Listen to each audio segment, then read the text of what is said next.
आपको पता है बच्चों हमारा जो पीबीए है, ठीक है? वो है 30 मार्क्स का, ठीक है?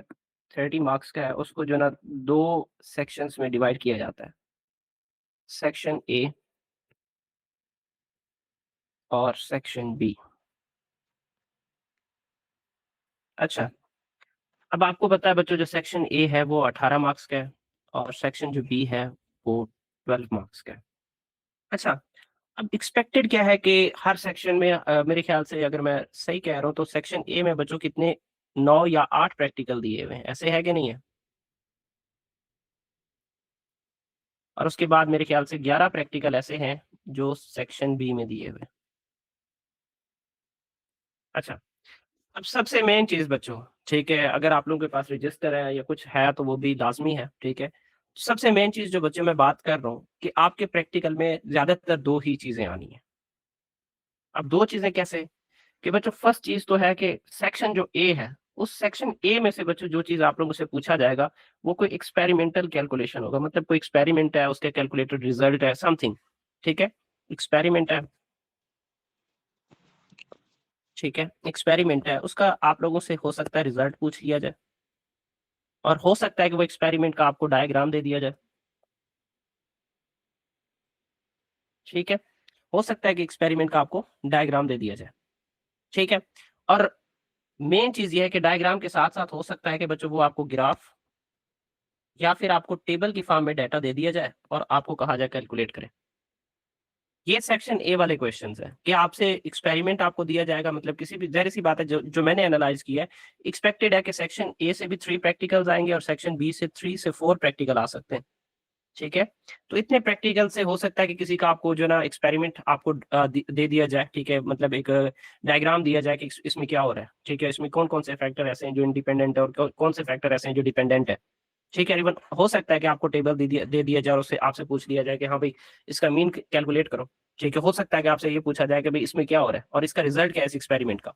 जैसे हम बात करें कि जो है ना टेम्परेचर वर्सेस एंजाइम, ठीक है? आपको जो है ना एक टेबल बना दिया जाए, ठीक है? उसमें डिफरेंट कैलकुलेटेड वैल्यूज़ दी जाएँ और आपसे पूछा जाए कि इनमें से कौन-सा है जो एक्सपेरिमेंट में या मतलब एक एंजाइम वर्क नहीं करेगा या फिर ऐसा कौन-सा कंडीशन है कि जिसमें एंजाइम प्रॉपर्ली वर्क करेगा, जिसे हम ऑप्टिमाइज़ टेम्परेचर एटसेट्रा वो सारी चीज़ें आगे हम डिस्कस करेंगे। जस्ट मैं ये बता रहा हूँ कि सेक्शन ए से बच्चों जो एक्सपेरिमेंट के हवाले से कोई प्रैक्टिकल आ सकता है जिसमें आपसे उसके रिजल्ट के बारे में मतलब पूछा जाता है, ठीक है? उसमें डायग्राम भी हो सकता है, उसमें ग्राफ भी हो सकता है और बच्चों टेबल भी हो सकता है। कि डायग्राम देके पूछ ले, ग्राफ देके पूछ ले या फिर टेबल देके पूछ ले। और उसके बाद सबसे मज़े की चीज़ और फेवरेट चीज़ जो कि मेरा सेक्शन बी है, ठीक है? I like it. इसमें बच्चों ज़्यादातर आप लोगों से अगर कोई चीज़ पूछा जाएगा तो वो क्या होंगे? डायग्राम्स। अब डायग्राम्स कैसे? ठीक है?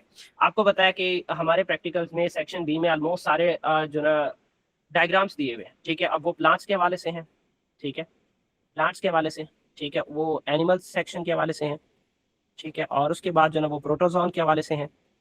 और उसके बाद बच्चों एक फेवरेट टॉपिक है, ठीक है? वो कौन-सा आप लोगों ने बताना है, मेडन ईयर वाला कौन-सा है? मेडन हेयर वाला, व्हाट इज़ इट? जल्दी बताओ।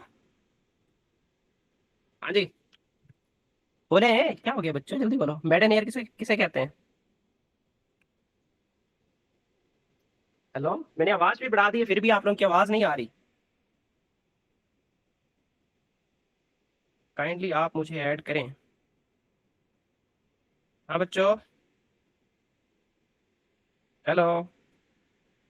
सर आप ही बता दें। हाय हाय!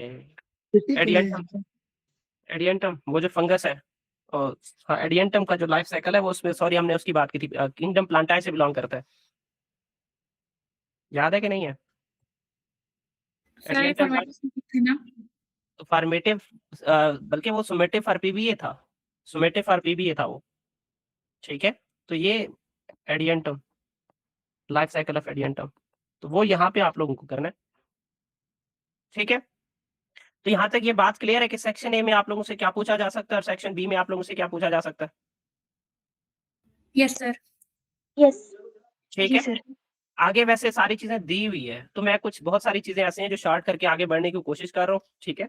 कि अब प्लांट्स में क्या पूछा जा सकता है, एनिमल्स में क्या पूछा जा सकता है, प्रोटोज़ोन्स में या फंगस वगैरह में क्या पूछा जा सकता है। तो वो आगे आपके प्रैक्टिकल ही है, वहाँ से ही वो एक्सट्रैक्ट करके एक उठा के उसका डायग्राम दे देंगे आपको। और वो डायग्राम सिर्फ ऐसे नहीं होगा कि आपके पीबीए किसी प्रैक्टिकल की बुक से दे दिए जाएंगे, वो इंटरनेट से भी उठा के दे दिया जा सकता है, और जो कि हमें ज्यादा से ज्यादा जितना हो सकता है कि हमें प्रैक्टिस करनी है।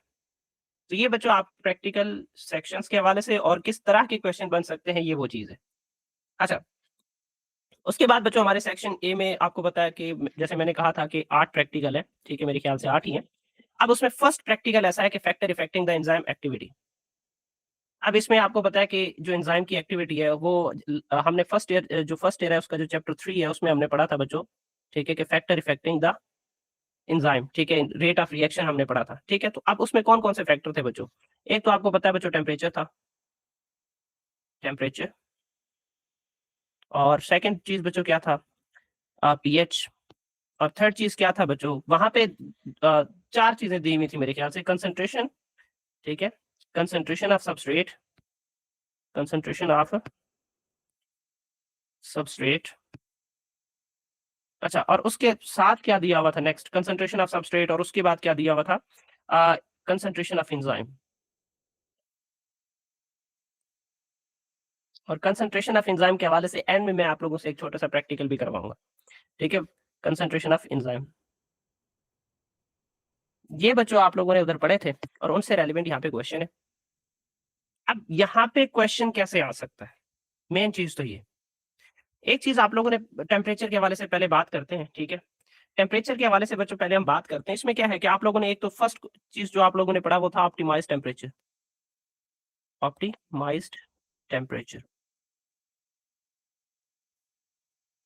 ठीक है? ऑप्टिमाइज़्ड टेम्परेचर, और उसपे भी आप लोगों ने, अगर आप लोगों ने अच्छे से आप लोगों ने डायग्राम भी प्रैक्टिस किए होंगे, ठीक है? कि वो टेम्परेचर का इफेक्ट, ठीक है? ऑप्टिमम टेम्परेचर कितना होता है 37 डिग्री सेल्सियस पे, ठीक है? अच्छा, अब ये तो ईज़ी है, ठीक है? ग्राफ से तो ईज़ी समझ आ जाएगा कि भई यहाँ पे 37 भी मेंशन है, ग्राफ भी हमने अच्छे से देखा हुआ है। अब वो आपको ग्राफ की फॉर्मेट में देंगे ही नहीं क्वेश्चन, वो आपको देंगे टेबल की फॉर्म में। आपको डिफरेंट ऐसे टेबल दे दिया जाएगा, ठीक है? एक साइड पे आपको टेम्परेचर दिया जाएगा और दूसरे साइड पे एंजाइम एक्टिविटी दी जाएगी, कि यहाँ पे टेम्परेचर हो गया, यहाँ पे एंजाइम एक्टिविटी हो गया, ठीक है? ये इलेक्ट्रोनेगेटिविटी नहीं है, एंजाइम एक्टिविटी, ठीक है? अब बच्चों वहाँ पे टेम्परेचर 10 रख सकते हैं, 20 रख सकते हैं, 30 रख सकते हैं, 40 रख सकते हैं, ठीक है? अब आपको पता है बच्चों कि 10 टेम्परेचर क्या होता है? हम अगर उसे मिनिमम कंसीडर कर लें, कम कंसीडर कर लें, तो क्या एंजाइम उस पे एक्टिव होता है? बताएँ आप लोग? नो, डीएक्टिवेट हो जाता है। इनएक्टिव होता है ना, ठीक है? और इसी तरीके से अगर आप लोगों को टेम्परेचर 40, 60, 70 के पास ले जाए, ठीक है? मैं फॉर एग्जांपल कर देता हूँ कि भई यहाँ पे ये 40, 50, ये 60, ठीक है? आप बताओ 60 पे एंजाइम का इफेक्ट, मतलब रेट ऑफ रिएक्शन कैसा होगा? एंजाइम की एक्टिविटी कैसे होगी? इस तरीके का आप लोगों को टेबल दिया जा सकता है और टेबल से रेलेवेंट आपसे क्वेश्चन पूछे जा सकते हैं। तो इस 2 तरीके से ये क्वेश्चन आ सकता है। और इवन या तो ये यही जो मैं कह रहा हूँ, या तो ये ग्राफ दे दिया जाएगा सीधा-सीधा आप लोगों को, या फिर ये इस तरह का टेबल आप लोगों को दिया जाएगा। ठीक है? थर्ड जो है ना वो एक जनरल क्वेश्चन है जो मैं बहुत कम समझता हूँ, ठीक है? कि ऐसे क्वेश्चन आएँगे कि भई ये जो ऑप्टिमाइज़्ड टेम्परेचर है वो क्या होता है? ठीक है? मैक्सिमम टेम्परेचर क्या होता है? मिनिमम टेम्परेचर क्या होता है? ठीक है? वो एक जनरल रीडिंग है, वो आप लोग अपने जो बुक है उससे भी आप लोग उसे प्रिपेयर कर सकते हैं। तो फर्स्ट क्वेश्चन ऐसे आ सकता है। इवन मैं अगर कहूँ तो ये तीनों के तीनों बच्चों जो क्वेश्चन है वो ऐसे ही आएँगे। या तो इनका आपको ग्राफ दे दिया जाएगा या इनका आपको टेबल दिया जाएगा। या फिर कंपैरिज़न के लिए कभी-कभी ऐसा होता है कि भई आपको कहा जाएगा, ठीक है, कि हमने मीडियम ऐसा यूज़ किया है, ठीक है, कि आप लोग एक ग्राफ है आपके पास, ठीक है, और आप जो है ना वो सीधा-सीधा आपको ये नहीं कहेंगे कि भई हमने चीज़ें प्रोवाइड कर दी हैं। आपको कहेंगे कि आपके पास 3 एंजाइम है, ठीक है, कि पेप्सिन है,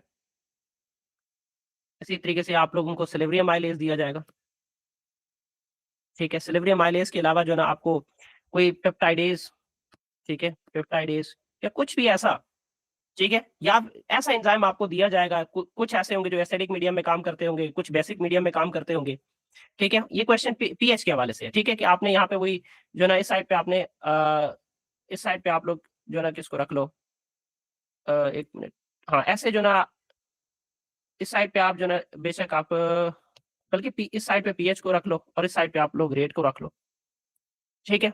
अब जैसे ये देखें पीएच बढ़ता जाएगा, 1 मिनट मैं इसको जो है ना रेज़ करके दोबारा बनाता हूँ, ताकि आप लोगों के लिए ईज़ी हो, ठीक है? इस साइड पे मैंने जो है ना ये पीएच रख दिया और इस साइड पे मैंने रेट रख दिया, ठीक है? ये मैं एक्टिविटी रख लेता हूँ। अब क्या होगा कि ये पीएच 1, 2, 3, 4, 5, ठीक है, अब देखें आपको जैसे कि मैंने कहा था कि आप लोगों को सिलिब्रियम माइलेज भी दे दिया जा सकता है। ठीक है, सिलिब्रियम माइलेज भी आप लोगों को दे दिया जा सकता है। इसी तरीके से आप लोगों को जो है ना सेकंड पे अब बात कर ले पेप्सिन भी दे दिया जा सकता है। ठीक है, और ऐसा कौन सा एंजाइम है जो न्यूट्रल मीडियम पे काम करता है या बेसिक मीडियम में काम करता है, जो ड्यूरिनम में काम करता है? अब लाइपेज की बात कर ले, किसकी बात कर ले? लाइपेज, जो किस पे पैंक्रियाटिक लाइपेज है, ड्यूरिनम में ड्रॉप होता है जहाँ पे पीएच अल्कलाइन राउंड अबाउट होता है। तो अब इस हवाले से आप लोगों को बोला जाएगा कि ये एंजाइम है, अब इनको आपने ग्राफ में एक्सप्रेस करना है। तो ये हो जाएगा ना एक्सप्रेस? नहीं होगा? हाँ बच्चों, हेलो, यस सर। हो जाएगा ना ये एक्सप्रेस डायग्राम में, ग्राफ में? पता नहीं। क्यों नहीं होगा? सिंपल है। आपको पता है पेप्सन की पीएच कितनी होती है? मैं इन तीनों को अलग अलग लाइन से शो कर रहा हूँ। पेप्सन की पीएच कितनी होती है मुझे आप लोग बताओ। सर पेप्सन की 1.4 होती है ना ऑप्टिमम पीएच पेप्सिन की। 1.41 से लेकर 2 तक आप इसकी मैक्सिमम एक्टिविटी शो कर लें। ये ले, हो गया जी। उसके अलावा बताएं सेकंड पेप्स सिलिब्रियम माइलेज की कितनी होती है, जल्दी बताओ। सर 8 होती है। 7.7 से 8 के दरमियान में होती है, समथिंग ऐसे। तो आप लोगों ने ये देखें, ये अब आगे चलते जो थोड़ा ये छोटा बन गए तो हम इसको थोड़ा बड़ा कर लेते हैं, कोई मसला नहीं है। ये ले, ये अब देखें यहाँ से ये ग्राफ है, ये ले जाए इसको जहां पे भी ये 7 के आसपास बन रहा तो उसको ऊपर खींच ले। ठीक है, तो जस्ट ये है कि आपने उसको शो करना है कि भाई ये इतने पीएच पे एक्टिवेट है, इतना इसका ऑप्टिमाइज पीएच है, इस पे इससे ना तो पीछे ना इससे आगे वर्क करता है, बात खत्म। बहुत सिंपल सिंपल क्वेश्चन है, जस्ट ये है कि आप लोगों को थोड़ा सोचने पे मजबूर करते हैं प्रैक्टिकल। बात समझ में आ गई है? Yes sir. आप लोगों को यहाँ पे क्या किया जाएगा?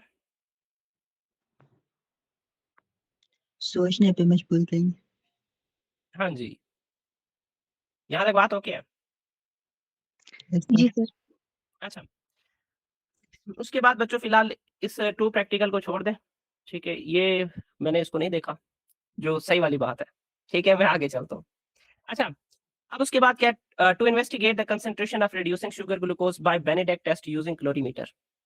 ठीक है, क्लोरीमीटर को आपने यूज करना है और आपने क्या करना है कि रिड्यूसिंग शुगर की कंसंट्रेशन को जो ना मेजर करना है या बेनेडिक्ट टेस्ट को यूज करके। सबसे पहले तो आप लोगों को पता होगा, आप लोगों ने केमिस्ट्री भी पढ़ी है माशाल्लाह से, जितने भी बैठे हुए हैं अच्छे अच्छे खासे मार्क्स वाले बैठे हुए हैं, तो मुझे ये बताएं कि बेनेडिक्ट टेस्ट क्या है?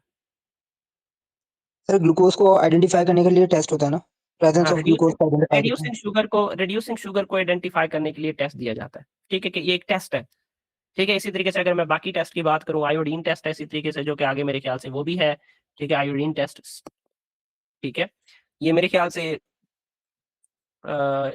आगे होगा, यहाँ पे नहीं है, कि वो सिलिब्रियम माइलेज को हमने टेस्ट करना है इन द प्रेजेंस ऑफ। ठीक है, सिलिब्रियम माइलेज क्या है? सिलिब्रियम माइलेज एक एंजाइम है। ठीक है, और आपको पता है इसको जो ना इसकी एक्टिविटी को हमने देखना है। ठीक है, और ज़ाहिर सी बात है कि आयोडीन टेस्ट इसके लिए हम करेंगे। ठीक है, आयोडीन टेस्ट में इसका कलर कैसे होगा? मेरे ख्याल से ये शायद कोई पीबीए मैंने देखा था, उसमें ये क्वेश्चन दिया हुआ है ऐसा।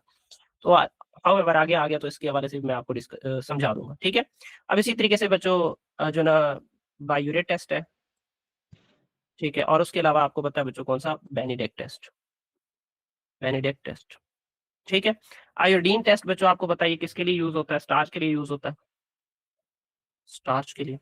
बायूरेट टेस्ट आपको पता है ये प्रोटीन के लिए यूज होता है बच्चों। और इसी तरीके से बेनेडिक्ट टेस्ट किसके लिए यूज होता है? Reducing sugar. ठीक है, रिड्यूसिंग शुगर में मतलब वही ग्लूकोज की बात हो रही है, ज्यादातर हम ग्लूकोज के लिए इसको यूज करते हैं। अब आप लोगों ने यहाँ पे क्या क्या चीजें नोट करनी है कि भाई एक बच्चे ने क्या किया है? ठीक है, एक अननोन सैंपल लिया है। ठीक है, और उस अननोन सैंपल में मतलब उसको उसने उसमें जो ना बेनेडिक्ट टेस्ट डाला है, सोल्यूशन डाला है, और उसके बाद उस सोल्यूशन का कलर चेंज हो गया, समथिंग ब्रिक रेड हमें ऑब्टेन हो गया। कौन सा? Brick red. आप बताओ, वो कह रहे हैं कि इसमें क्या चीज मौजूद है, आइडेंटिफाई करो। सर रिड्यूसिंग शुगर होगी ना उसमें। हाँ, बात खत्म होगी। सिंपल सिंपल क्वेश्चन देखिए, इस तरह का जो क्वेश्चन है। ठीक है, पहली बात तो ये कि आपके प्रैक्टिकल में ये इन तमाम को मेंशन ही नहीं किया गया। इन तमाम टेस्ट को मेंशन किया जाता तो आपको एक टेबल दिया जाता और उस टेबल में आप लोगों को कहा जाता कि भाई इसको फिल करो। आयोडीन टेस्ट के क्या रिजल्ट्स हैं, आयोडीन टेस्ट का सबस्ट्रेट कौन सा है, बायूरेट टेस्ट का सबस्ट्रेट कौन सा है, या प्रोटीन के लिए कौन सा टेस्ट यूज करते हैं, इस तरह का टेबल आ सकता था। बट आपके प्रैक्टिकल में सिर्फ एक ही मेंशन किया गया, वो है Benedict test for the reducing sugar. तो वो सिंपल है, इसका ये है कि रिजल्ट क्या होगा, मेन चीज जो आप लोगों को याद रखना है इसका रिजल्ट क्या होगा और इसके लिए ये टेस्ट यूज किसके लिए होता है, ठीक सर है। और इसमें भी रीएजेंट के बारे में भी पूछते हैं ना सर? रीएजेंट के बारे में पूछ सकते हैं, बट मेजर चीज यही है कि आप लोगों को जो है ना ये बेनेडिक्ट टेस्ट के रिजल्ट्स पता होने चाहिए। ज्यादा डिटेल में कभी भी वो नहीं जाएंगे, ज्यादा डिटेल में वो कभी भी नहीं जाएंगे। जस्ट एक सिंपल आपको कुछ ऐसे क्वेश्चंस होंगे जो आपने प्रैक्टिस करने हैं, जो मेन चीज मैं समझता हूँ। और यही कह रहा था कि मैं जो है ना ये सारी चीजें आपको प्रोवाइड कर दूंगा पहले से ही, ठीक है। आप लोगों ने बस देख के पेपर दे के आ जाना है, दैट्स इट, हम्म। ठीक है। तो ये इस सर थर्ड एक प्रैक्टिकल क्वेश्चन कितने मार्क्स का है? किसका? एक क्वेश्चन कितने मार्क्स का है? एक क्वेश्चन। देखो बच्चे, इसमें एक क्वेश्चन के 3 मार्क भी हो सकते हैं, 3 मार्क्स भी हो सकते हैं, 2 मार्क्स भी हो सकते हैं और 1 मार्क्स भी हो सकते हैं। जो एवरेज क्वेश्चन होते हैं वो 2 मार्क्स के होते हैं, एवरेज क्वेश्चन। ओके जैसे पे आपको किसी क्वेश्चन में डिफरेंस दे दिया जाता है, ठीक है, जैसे मोनोकाट एंड डाइकाट लीफ का जो है वो करें, डिफरेंस लिखें, ठीक है, या मोनोकाट एंड डाइकाट जो रूट्स है उनका डिफरेंस लिखें। ऐसे क्वेश्चन 2 नंबर में आ सकते हैं डिफरेंस वाले। अगर सिर्फ उन्होंने पूछा कि वाई समथिंग ऐसा क्वेश्चन है तो वो 1 नंबर का। या फिर आपको ऐसा कोई क्वेश्चन दिया जाता है जिसमें मीन एवरेज इस तरह के क्वेश्चन हो, या आपको प्रैक्टिकल या कुछ डायग्राम बनाना भी हो, उसको लेबल भी करना हो, कुछ ऐसा क्वेश्चन दिया जाता है तो 3 मार्क्स का होगा, जो कि आगे हम पीबीए में भी इस चीज को देखेंगे। या फिर आपको मैग्निफिकेशन दिया जाता है कि मैग्निफिकेशन फाइंड आउट करो किसी चीज का। यहाँ तक बात ओके है? Yes yes sir. सर।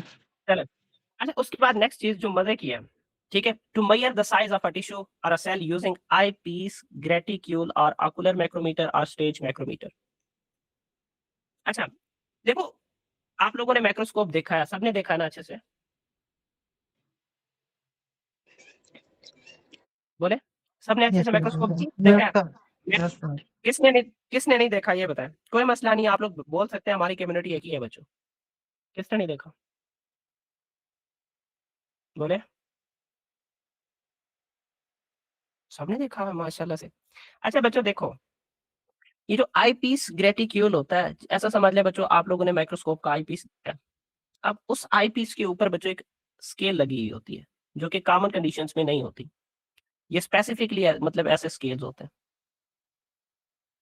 ऐसा एक स्केल लगा होता है उस आई पीस के ऊपर, ठीक है। और हर जो ये सिंगल आपको यूनिट शो हो रहा है ये वाला, ये एक आई पीस यूनिट है, ठीक है, मतलब आई पीस ग्रेटिक्यूल यूनिट है। GU हम इसे कहते हैं, simple simple 1 GU graticule unit या ग्रेटिक्यूलर यूनिट। बात समझ में आ गई? पहली बात तो ये कि ये आपको समझ आ गई, जी सर। ठीक है। और दूसरी चीज ये, ठीक है, दूसरी चीज बच्चों ये है, ये आई पीस ग्रेटिक्यूलर या फिर ये जो ऑकुलर माइक्रोमीटर, मतलब वो जो आप दूरबीन यूज करते हैं उसमें वो रीडिंग दी हुई होती है, वो स्केल दी हुई होती है, या फिर वो। लेकिन जो सेकंड है बच्चों वो है स्टेज माइक्रोमीटर। स्टेज माइक्रोमीटर ये है कि भाई आप लोगों के पास एक स्लाइड होता है जिसके ऊपर वो स्पेसिमेन पहले से जो है या तो परमानेंट स्लाइड होगा उसका, ठीक है, परमानेंट का मतलब उसके ऊपर प्रिजर्व्ड होती हैं चीजें जो तैयार होती हैं, आपके लैब में भी पड़ी होंगी, ठीक है। तो मेरे ख्याल से 1-2 आपके मेथड भी हैं बनाने के, प्रैक्टिकल एक है आपका ऐसा, बल्कि वो टेम्परेरी के हवाले से, ठीक है। तो बच्चों ये आपको एक स्लाइड शो हो रहा है। अब इस स्लाइड में वो स्पेसिमेन प्रिजर्व्ड है, प्रिजर्व। अब ये कुछ भी हो सकता है, ठीक है, कुछ भी हो सकता है, माइटोसिस मियोसिस भी हो सकता है, कोई एनिमल टिश्यू भी हो सकता है, कोई प्लांट टिश्यू भी हो सकता है, कोई रूट भी हो सकता है, कुछ भी हो सकता है, या कोई प्रोटिस्टा या उमेबा वगैरह भी हो सकता है, कोई पेरिमीशियम भी हो सकता है, कुछ भी इसमें प्रिजर्व्ड है, ठीक है। ये तो जस्ट एक स्लाइड है जिसके ऊपर स्पेसिमेन मौजूद है, ठीक है। तो अब सबसे पहले तो बताए, मैं जस्ट आप लोग अगर रजिस्टर्ड है तो इस चीज को थोड़ा लिख लें ताकि आप लोगों को इधर से ये बात क्लियर हो जाए। देखो बच्चों, सबसे पहले क्या करना है कि ये स्लाइड है, आप मैं कोशिश करता हूँ कि साथ में माइक्रोस्कोप भी इधर पे पेस्ट कर दूं ताकि आप लोगों के लिए इजी रह जाए। चलें इसमें ही पेस्ट कर देते हैं आगे, गाजियन ज़ोलॉजिस्ट।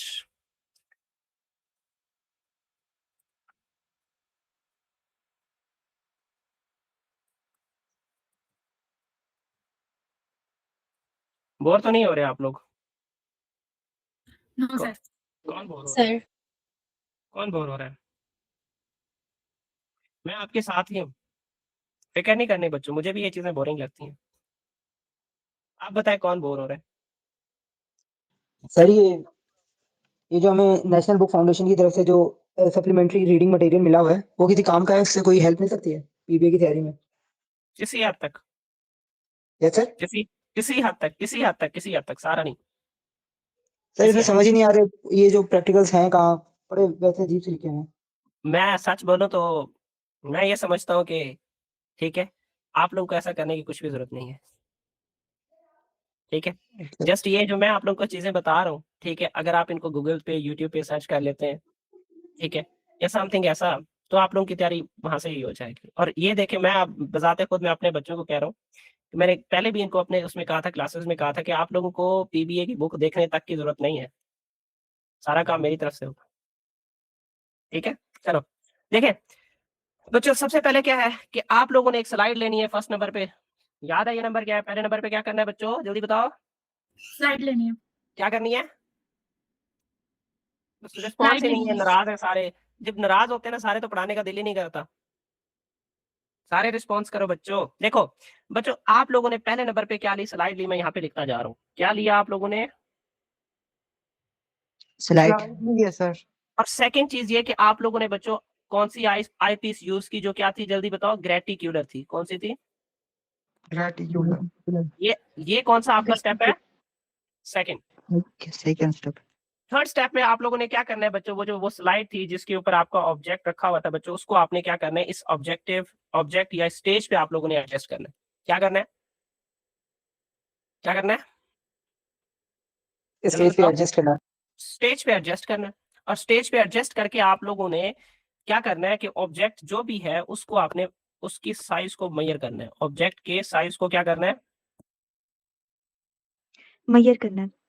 ये आपको कौन सा होगा? थर्ड। हाँ, ये होगा थर्ड स्टेप बच्चों। अब ऑब्जेक्ट के साइज को कैसे मेजर करना है? क्यों? क्योंकि हमने बच्चों क्या यूज किया हुआ है, आईपीस ग्रेटिकुलर।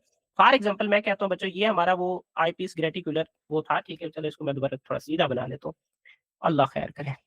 मादरत बच्चों, ठीक है, तो ये देखें कि ये बच्चों हमारा वो आईपीस था और इसके ऊपर ये स्केल लगी हुई है। ये अब इसमें अगर कोई स्पेसिमेन, फॉर एग्जांपल ये यहाँ से लेकर ये यहाँ तक, मैं इसको कह रहा हूँ कि ये स्पेसिमेन हमारी पड़ी हुई है, ये इसका साइज है। ये क्या है इसका? स्पेसिमेन का साइज। क्या है? हाँ, साइज। स्पेसिमेन का साइज है। अब इस हाँ, अब मुझे बताएं कि मैंने कहा था कि हर एक सिंगल लाइन को हम किसका नाम देते हैं? कि सिंगल ग्रेटिकुलर यूनिट। तो ये कितने यूनिट बनते हैं इसके? जल्दी बताओ, शाबाश। कितने यूनिट तो बनते हैं? 5 मिनट्स बन रहे हैं। 5 यूनिट्स बन रहे हैं ना। ये किसको समझ नहीं आई ये बात? जिसको समझ नहीं आई वो पूछे, दोबारा पूछे। सर जरा इसे एक बार दोबारा एक्सप्लेन कर देंगे प्लीज। ओके बच्चे, अभी एक्सप्लेन कर रहे हैं। Second step. और ठीक है बच्चों, अब देखें हम इस प्रैक्टिकल का ये हम बात करें फोर्थ प्रैक्टिकल की, तो उसमें आप लोगों ने करना क्या है? उसमें यह है कि आप लोगों ने आईपीस ग्रेटिक्यूल, ठीक है, या ऑकुलर मैक्रोमीटर यूज करना है। दोनों सेम ही चीज है। अब उसमें सेकंड चीज आप लोगों ने क्या करना है? माइक्रोमीटर यूज करना है। ये फर्स्ट जो ये आपको शो हो रहा है बच्चों, ये इस तरह का मैंने जो बनाया है, ये है आईपीस ग्रेटिक्यूल। ठीक है, मतलब ये कि आप जब माइक्रोस्कोप में इस यहाँ से बच्चों ये हम इधर से देखते हैं, ठीक है, तो अब इसी ये जो ये आई पीस है, इसी के अंदर ये स्केल रखा होता है। इसी के अंदर क्या होता है? स्केल रखा हुआ होता है। हाँ जी। अब ये जो स्केल यहाँ पे रखा होता है वैसे नहीं होता। जब हमें स्पेशली कोई चीज मेजर करना होता तो हम इसके अंदर डाल लेते हैं। ठीक है, फर्स्ट पहली बात तो चले आप ये कह लें कि आप लोगों ने पहले क्या काम किया, इस आईपीस के अंदर कौन सा आईपीस जो रेटिकुलर स्केल है वो डाल दिया। सेकंड स्टेप क्या था? आप लोगों ने बच्चों स्केल लिया, सॉरी स्लाइड लिया, और उस स्लाइड के ऊपर क्या था? स्पेसिमेन प्रिजर्व था। खाली स्लाइड नहीं लेना, वरना आप लोग ढूंढते रह जाओगे, कुछ मजा ही नहीं है यहाँ पे। तो ऐसे आप लोगों ने कोई कोई स्लाइड लेनी है खाली जिसमें कोई slide चीज प्रिजर्व्ड हो, खाली नहीं लेनी, वरना इधर उधर ढूंढते रहोगे, पता नहीं मिल ही नहीं रहा। और ये ऐसी चीज है बच्चों, एक दफा बंदा भटक जाए ना, तो जिसको सारी चीजें पता होती है वो भी फिर भटक ही जाता है। ठीक है, अच्छा, अब सेकंड, ये तो हमारा दो चीजें थी। पहले हमने जो आईपीस है वो ग्रेटिकुलर लेना है, ठीक है। सेकंड चीज हमने स्लाइड लेना है जिसपे कोई ना कोई स्पेसिमेन प्रिजर्व्ड हो। उसके बाद बच्चों आप लोगों ने इसको कहाँ पे रख दिया? स्टेज पे रख दिया। किस पे रख दिया? स्टेज पे। स्टेज पे रख दिया। ठीक है, अच्छा, अब स्टेज पे आप लोगों ने रखा और आपका पर्पस क्या था? कि इसको देखना, ऑब्जर्व करना। अब जैसे कि मैंने आपको बताया था कि बच्चों ये आपका वही आई पीस है, और इसके अंदर आपको वो स्पेसिमेन दिखा, और इसके कितने ग्रेटिट्यूड यूनिट है इसके, जो कि आप लोगों ने अभी खुद बताया। डन है? यस। चलें जी। अब उसके बाद मेन चीज, उसके बाद बच्चों एक और ग्रेटिट्यूड या एक और स्केल भी है जो कि हमने यहाँ पे बात की थी। वो कौन सा है? Stage micrometer. दूसरा कौन सा है? Stage micrometer. हाँ, दूसरा नहीं, ये हाँ दूसरा ऐसा समझ लें मेजरमेंट इंस्ट्रूमेंट है, मेजरिंग इंस्ट्रूमेंट। अच्छा, अब नेक्स्ट क्या चीज है बच्चों? Stage micrometer. अच्छा, अब क्या होगा? सेकंड स्टेप पे बच्चों ये है कि इसी स्टेज माइक्रोमीटर को अब आप लोगों ने क्या करना है, ये जो ये वाला स्लाइड था अब इसको निकाल लेना है आपने। इसको क्या किया है, वो जो प्रिजर्व्ड स्पेसिमेन वाली स्लाइड थी उसको क्या कर लिया बच्चों हम सबने? निकाल लिए। निकाल लिया। अब उसकी जगह हमने नेक्स्ट क्या रख दिया बच्चों? ये वाली स्टेज माइक्रोमीटर स्लाइड रख दी है। ठीक है, और एक और चीज इस दौरान आप लोगों ने ये भी मेजर करना है, ठीक है, वो तो हम ये भी मेजर करना है कि ये इसका वैल्यू आप लोगों को पता होना चाहिए, ये भूल नहीं जाना चाहिए। उसके बाद बच्चों आप लोगों ने क्या करना है, ठीक है, मेन चीज जो आप सबसे मुश्किल काम जो है वो अब आ रहा है। ठीक है, पहले हमने क्या किया, स्लाइड रखा, ऑकुलर जो या फिर आई पीस जो ग्रेटिक्यूल था उसकी मदद से हमने क्या किया, ऑब्जेक्ट को देखा और उसकी साइज को नोट किया कि उसका साइज कितना है उस आई पीस ग्रेटिक्यूल की मदद से। नेक्स्ट में फिर हमने क्या किया कि भाई उसको निकाल लिया, ठीक है, मतलब प्रिजर्व ये जो स्लाइड था इसको हमने निकाल लिया और उसकी जगह हमने एक और स्लाइड रख दिया जो कि कौन सा था, स्टेज माइक्रोमीटर। स्टेज माइक्रोमीटर का क्या काम है बच्चों कि ये मेजर करता है कि भाई मतलब एक कंपैरिजन के लिए यूज होता है। अब इसके पीछे मेन वजह मैं आपको बताता हूँ कि भाई दोनों तो हमारे पास मेजरिंग यूनिट्स हैं, तो हम दोनों को एक को क्यों नहीं इस्तेमाल कर रहे हैं बच्चों? ये आर्बिट्रेरी है या आप क्या लें कि ये फाल्स इसके यूनिट होते हैं। क्या होते हैं ये? इसके फाल्स यूनिट होते हैं। जस्ट हम अपने तुक्के से मेजर करते हैं। इसमें क्या करते हैं, या आप कह रहे हैं कि ये आर्बिट्रेरी रीडिंग देता है या फॉल्स रीडिंग देता है। अब इसको तो हमने ट्रू में कन्वर्ट करना है। ट्रू में कन्वर्ट करने के लिए बच्चों हम स्टेज माइक्रोमीटर का यूज करते हैं। ये आपसे क्वेश्चन पूछा जा सकता है। जाग रहे हो सारे? जाग रहे हो कि नहीं सर जाग वो थोड़े सिग्नल्स इशू हो रहे थे, दोबारा से थोड़ा रिपीट कर दें ये जो भी आप बता रहे थे क्वेश्चन का। रहे? अभी मैं ये बता रहा हूँ बच्चे कि हमारे पास हमने दो इसमें वो माइक्रोमीटर यूज किए, ठीक है, मेजरिंग के लिए। एक तो वो ग्रेटिक्यूल आई पीस था ये वाला, ठीक है, इसका कलर भी चेंज कर दो थोड़ा बच्चों। एक ये वाला हमारे पास था और सेकंड ये, कि हम इन दोनों को यूज क्यों कर रहे हैं। अब उसके पीछे वजह ये है कि बच्चों ये जो हमारा आई पीस ग्रेटिक्यूल है वो हमें ट्रू रीडिंग नहीं देता, वो एक फॉल्स रीडिंग देता है। अब इस फॉल्स रीडिंग को हमें ट्रू में कन्वर्ट करने के लिए हम किसका इस्तेमाल कर रहे हैं? इस स्टेज माइक्रोमीटर का इस्तेमाल कर रहे हैं। ये बात भी समझ में आ गई है? ये एक नंबर का Yes. क्वेश्चन बन सकता है। मेरा दोस्त टीचर भी है, ठीक है, तो अच्छी वो दोस्तों में ही ऐसी बात होती रहती है। वो कहता है अगर मेरा ये हरामी दिमाग कहता है ना तो ये क्वेश्चन आएगा। ठीक है, बात समझ में आ गई है? जी सर। ठीक है, क्या करे, वो मेरा दोस्त कहता है कि अगर ये मेरा हरामी दिमाग काम कर रहा है ना तो ये क्वेश्चन आएगा। ये एक मार्क्स के क्वेश्चन में ये पूछा जा सकता है कि जैसे क्वेश्चन की डिवीजन होती है ना, तो ये एक क्वेश्चन के मार्क्स में ये क्वेश्चन पूछा जा सकता है कि भाई हम ये दोनों इंस्ट्रूमेंट क्यों यूज करते हैं, ठीक है, या फिर स्टेज माइक्रोमीटर को क्यों यूज करते हैं जबकि हमारे पास पहले से एक स्केल मौजूद है, ग्रेटिक्यूल यूनिट मौजूद है। तो वो अब बच्चों ये वाला है ना, ये आईपीस जो ग्रेटिक्यूल है इसकी हमने अभी बात की है, हमें ट्रू रीडिंग नहीं देता। ट्रू रीडिंग के लिए हम किसका इस्तेमाल करते हैं? जल्दी बताओ फिर मैं आगे सर चलूं। स्टेज क्या हुआ बच्चों?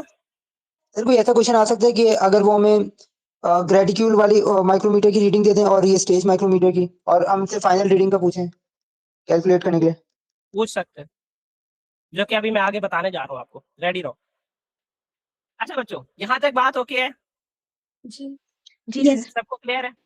जी सर ठीक है। चले, अब हम आगे चलते हैं। सारी चीजें मैं रेज कर रहा हूँ क्योंकि अब हमने करना क्या है। सबसे पहले तो मैं आपको ये बता दूं कि बच्चों हमारा ये जो स्टेज माइक्रोमीटर था उसको हमने किस पे प्लेस किया? इस स्टेज पे। क्या किया? क्या किया? स्टेज माइक्रोमीटर को स्टेज पे प्लेस किया। हाँ जी। अब उसके बाद हमने इसी आई पीस या ग्रेटिक्यूलर, जाहिर सी बात है, हमने उसको दोबारा ऑब्जर्व किया। अब मेन चीज पता है क्या है? सबसे पहले तो आपको ये बता दूं, देखिए ये तो आपका वो स्केल था जो आप लोगों ने पहले से देखा था, जो कि आपकी ये किसका है? किसका? ये जल्दी बताओ, ये किसका? जल्दी बताओ किस चीज का ये स्केल कौन सा है? कौन सा सर ये स्केल है? जल्दी। आईपीस ग्रेटिक्यूल है। हाँ जी। और अब उसके बाद इसके सामने एक और रीडिंग आएगी जो कि मेन रीडिंग जो मैं समझता हूँ, जो कि आप लोगों को पता होना चाहिए यहाँ पे। अब वो मेन रीडिंग जो बच्चों आपको यहाँ पे एक और भी साथ में मिलेगी ऐसे। ये आपका ये जो ये सेकंड स्केल आपको शो हो रहा है, ये उस जो ये स्टेज माइक्रोमीटर की स्लाइड थी ना वो आपको शो होगी। मतलब जाहिर सी बात है आपने देखना है। तो पहली बात तो ये कि ये वाला जो है ये तो आपका वो आई पीस ग्रेटिक्यूलर स्केल है जो कि आपको वो नजर आ रहा है। और सेकंड चीज ये कि ये जो ये सेकंड वाली जो बड़ी बड़ी आपको लाइनें दिखाई दे रही हैं वो बच्चे किसकी है? स्टेज माइक्रोमीटर की है। किसकी है? स्टेज माइक्रोमीटर की। किसकी है? जल्दी बताओ। Stage micrometer. अब यहाँ पे आप लोगों ने क्या करना है कि इन्हीं लाइंस को, इनमें से जाहिर सी बात है कोई दो लाइंस तो आमने सामने होंगी ना, कोई दो लाइन आमने सामने होंगी। कोई दो लाइंस तो बच्चों आपस में क्या होंगी, आमने सामने तो होंगी ऐसे। अच्छा, अब उसके बाद क्या होगा, ठीक है, आप लोगों ने उनको मेजर कर लेना है। कोई बता सकते हैं कि यहाँ पे कौन सी दो लाइनें एक दूसरे से मिलती जुलती हैं?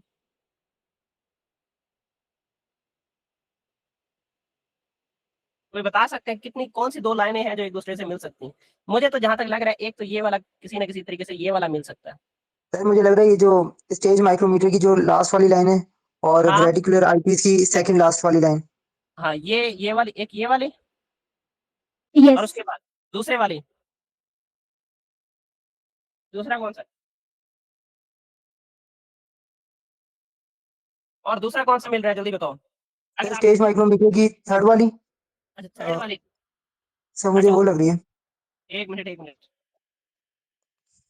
बल्कि ये कंट्रोल जी से नहीं आएगा, रिजर्व करना पड़ेगा। हाँ अब बताओ कौन सा वाला है बच्चों, जल्दी बताओ। सर स्टेज माइक्रोमीटर का थर्ड वाला और ग्रेटिकुलर आईपीस का फोर्थ वाली लाइन।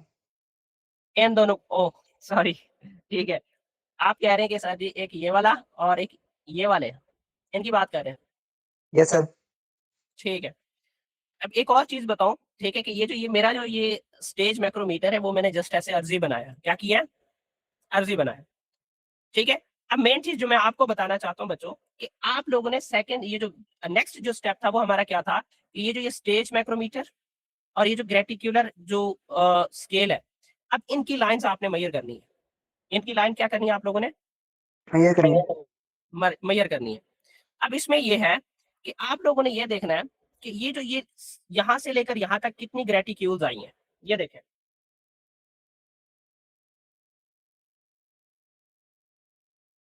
सर 9 ग्रेटिक्यूल्स हैं। 9 ग्रेटिक्यूल्स, और नीचे जो इसकी दी हुई है वो कितनी दी हुई है? सर वो भी 9 ही है।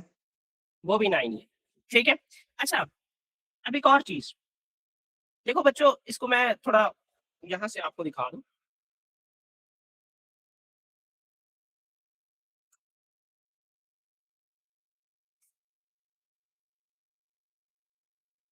पीस आई पीस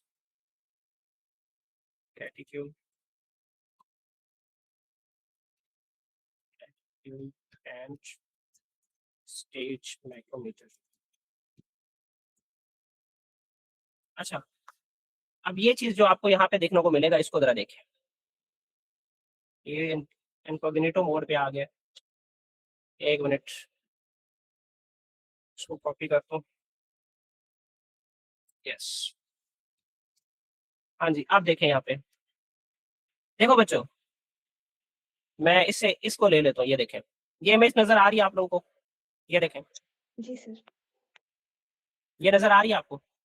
यस सर। यस अब देखें एक चीज आप लोग यहाँ से बल्कि इस इमेज को मैं कॉपी पेस्ट करके उधर यूज कर लो, तो उससे हम अच्छे से इससे चीजें बता सकते हैं आपको।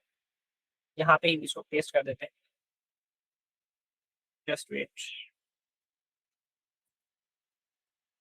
हाँ जी, चले, ये थोड़ा बड़ा हो जाएगा तो मैं इसको मैं थोड़ा छोटा कर लेता हूँ।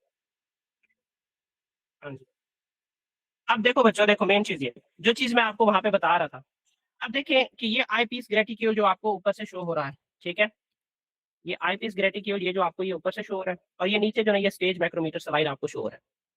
अब देखें कि ऊपर से ये तो बहुत मतलब छोटा मिनी बना हुआ है, ये 40 से 50 ये जो आपको ऊपर शो हो रहा है, इसके दरमियान में कितने ग्रेटिक्यूल्स है, 10 ग्रेटिक्यूल्स है। कितने ग्रेटिक्यूल्स है?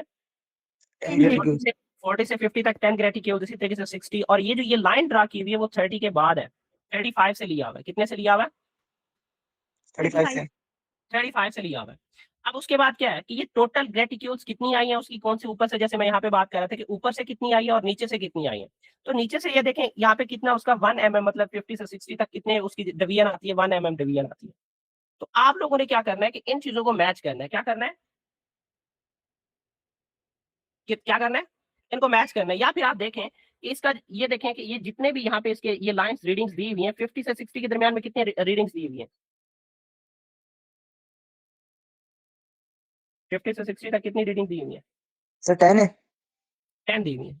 50 से 60 तक कितनी दी हुई है? 10।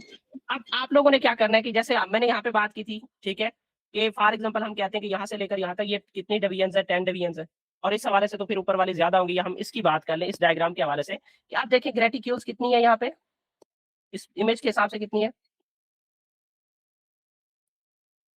30 GU यूनिट है, 35 कर ले। अब उसके बाद स्टेज माइक्रोमीटर के ऊपर कितने हैं, स्टेज माइक्रोमीटर की जो स्केल है उसके ऊपर कितने डिवीजन है, 10। कितने दिए हुए, 10।